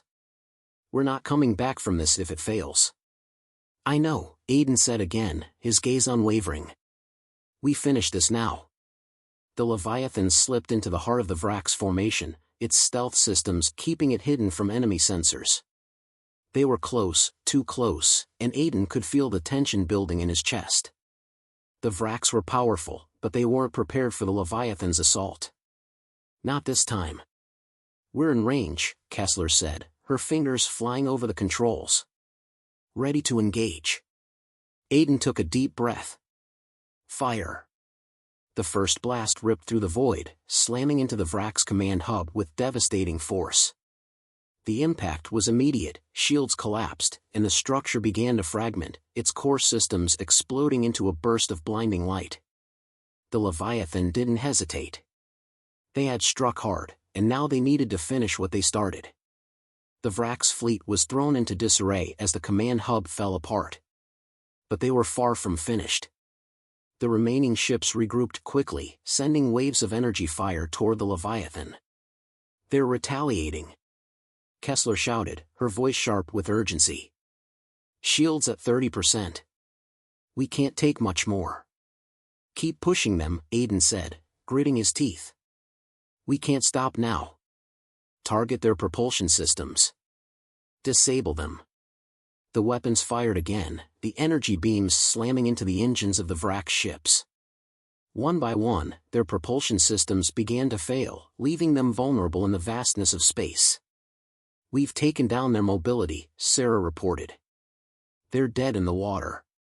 Aiden allowed himself a moment of relief, but it was fleeting. The Vraks weren't finished, they never were. The battle was still raging, and they needed to finish it, once and for all. "Keep them off balance," Aiden said. "We can't let them regroup." The next few minutes were a blur of explosions, flashing lights, and the distant hum of the Leviathan's weapons firing in rapid succession. The remaining Vrak ships were no longer a cohesive force. They were scattered, vulnerable. The Leviathan moved with precision, targeting their weak points, systematically taking down their remaining ships. "Rojas, they're retreating," Kessler said, her voice strained but filled with disbelief. "We've broken their formation. They're pulling back." Aiden didn't relax. "Not yet. Don't stop. We finish this. Keep pushing." The Leviathan followed the Vrak's fleet, relentless in its pursuit. Aiden's grip on the console tightened, his eyes focused on the tactical map. The Vraks were trying to flee, but they were too disorganized. Their retreat was a mess, a sign of their desperation. "Rojas, we've done it," Kessler said, her voice quiet now. "They're scattering. We've broken them." Aiden nodded, but his eyes didn't leave the screen. The Vraks had been pushed back, but he knew they wouldn't stay down for long. This was just one battle in a much larger war. "We've won this one," Aiden said, his voice low. "But this isn't over." "Not yet." The Vraks had been scattered, their forces in disarray, but the war was far from over. Aiden knew that, and he could see it in the eyes of his crew. They had done something remarkable today, they had struck a decisive blow. But the Leviathan was still standing on the edge, and they would need every ounce of strength they had to survive what was coming next. "We've shown them we're not just a fleet to be defeated," Aiden said, looking around at the crew. "They know now that humanity will fight. And we'll keep fighting until we take this war to them, until they understand what it means to face us." Kessler met his gaze. "And we'll be ready for the next round, Rojas. Together." Aiden smiled, the weight of the moment settling into place. They had fought hard, but they weren't done yet. The Vraks would learn soon enough that they had underestimated the resolve of humanity. The Leviathan's engines hummed in the background as the crew prepared for the next fight. The road ahead was unclear, but one thing was certain, they were no longer just survivors. They were fighters. And the Vraks would come to know the cost of their actions. The hum of the Leviathan's engines filled the command center, a familiar sound that had become a constant companion throughout the war. Aiden Rojas stood before the tactical display, his mind heavy with the weight of the decisions they had made. The Vraks had been pushed back again, this time, harder than before. But the feeling that the fight was over? That was nowhere in sight. The battle was far from won. Kessler entered the room, her face tired but determined. She gave Aiden a long look, as though weighing the cost of everything they had accomplished and everything still left to do. "We've slowed them down, Rojas. But that's all we've done. They're rebuilding, and I can feel it in my gut. They'll come back stronger," she said, her voice flat with the weight of what they both knew was coming. Aiden didn't reply right away. Instead, his eyes stayed locked on the tactical map. The Vraks had retreated, their fleet battered and broken, but they hadn't been destroyed. They were regrouping, consolidating. There would be no easy victory this time. And while the Leviathan was intact for now, the strain on its systems was showing. "We've hurt them," Aiden finally said, his voice low, almost to himself. "But I don't think they'll make the same mistake again. They'll be coming for us with everything they have." "We're ready for them," Kessler said, her voice steadier now. "But it's not just about the fleet anymore, is it?" Aiden looked at her, seeing the uncertainty that even Kessler couldn't hide. "What do you mean?" "Even if we win again," she said, taking a slow breath, "it won't be enough. We'll need more than just the Leviathan to defeat them. They're not just coming for us, they're coming for the entire galaxy. And if we don't stop them now, what happens to humanity?" Aiden felt the weight of her words. It wasn't just about the Leviathan anymore. It was about the galaxy, about everyone who lived in it. The Vraks weren't just an enemy to be pushed back, they were a force that threatened everything. "We'll need more than just a fight. We'll need a plan," Aiden replied, his voice firm. "And that means taking the fight to their home." The crew gathered around the central command table, the atmosphere thick with anticipation. The briefing room had become a familiar space, but today, the weight of what was about to happen settled into the air. They were standing on the precipice, looking out at a war they had yet to win. Aiden surveyed the crew, his crew, every single one of them worn, tired, but resolute. "We're hitting them where it hurts," Aiden began, his voice low, yet carrying the weight of authority. "We're not just going to keep pushing back their forces. We need to take the fight to the heart of their operation." Kessler stood beside him, her hand resting on the table as she looked around at the faces of the crew. She knew this wasn't going to be an easy sell. "We've got their supply lines, their communications. But it's not enough to stop them. We're going to need to cripple their ability to keep coming at us. And for that, we need to target their home base." Sarah, who had been quiet up until now, spoke up, her voice tinged with worry. "Are we talking about an assault on the Vraks' homeworld itself? That's a suicide mission. They have a stronghold there. Nothing we've got can take it down." "We don't need to take down the whole world," Aiden replied. "We just need to destroy their central command. If we can disable their leadership, cripple their capacity to wage war, they'll have no choice but to retreat." "But we're going to need a lot more firepower than we have," Sarah said, her brow furrowed. "The Leviathan is powerful, but it's already pushed past its limits. If we take on their homeworld, we're going to need something more." Aiden's gaze hardened. "We'll get what we need. If we have to ally with every faction that's willing to fight back, we'll do it." The room was silent for a moment, as the crew considered what Aiden had just said. The Vraks weren't just a military power, they were a machine, an unstoppable force. But if they could find a way to strike at their core, at their heart, they could finally stop them. The question was, could they get to it before the Vraks were able to rebuild? "We'll need intel," Kessler said, breaking the silence. "We don't know enough about their homeworld, their defenses. We need someone inside their ranks, someone who can give us the details we need." Aiden nodded. "We'll find a way. We're not just fighting a war against their fleet, we're fighting a war against everything they represent. And we're going to need more than just firepower to win this." The next few days were spent gathering intel and preparing for the next step. The Leviathan wasn't just a warship, it had become the focal point of the resistance. Aiden and Kessler worked side by side, sending out calls for support, making alliances with every faction they could reach. The galaxy was fractured, but for the first time, it felt like it might be pulling together.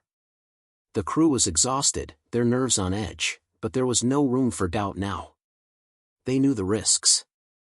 They knew what failure meant. But if they succeeded, they could change the course of the war. They could push the Vraks back for good. "It's not just about us anymore," Aiden said to Kessler as they walked through the darkened halls of the ship, the low hum of its engines filling the silence. "It's about every human out there who hasn't given up. We do this for them. We do this for the galaxy." Kessler looked at him, her expression hard but filled with a quiet resolve. "We don't have the luxury of time, Rojas. The Vraks will come for us again. But if we can take the fight to their doorstep, maybe, just maybe, we'll win this thing." Hours later, the Leviathan dropped out of hyperspace, the cold expanse of space opening before them. They had made their move. The Vraks' homeworld was in sight, a planet that held the future of the galaxy in the balance. Aiden stood at the command center, staring at the world on the display. "This is it," he said quietly. "We either end this, or we don't come back." The crew braced themselves. The Vraks had a homeworld. But today, it was theirs for the taking. And the war, at least the first battle, was about to come to a head. "You said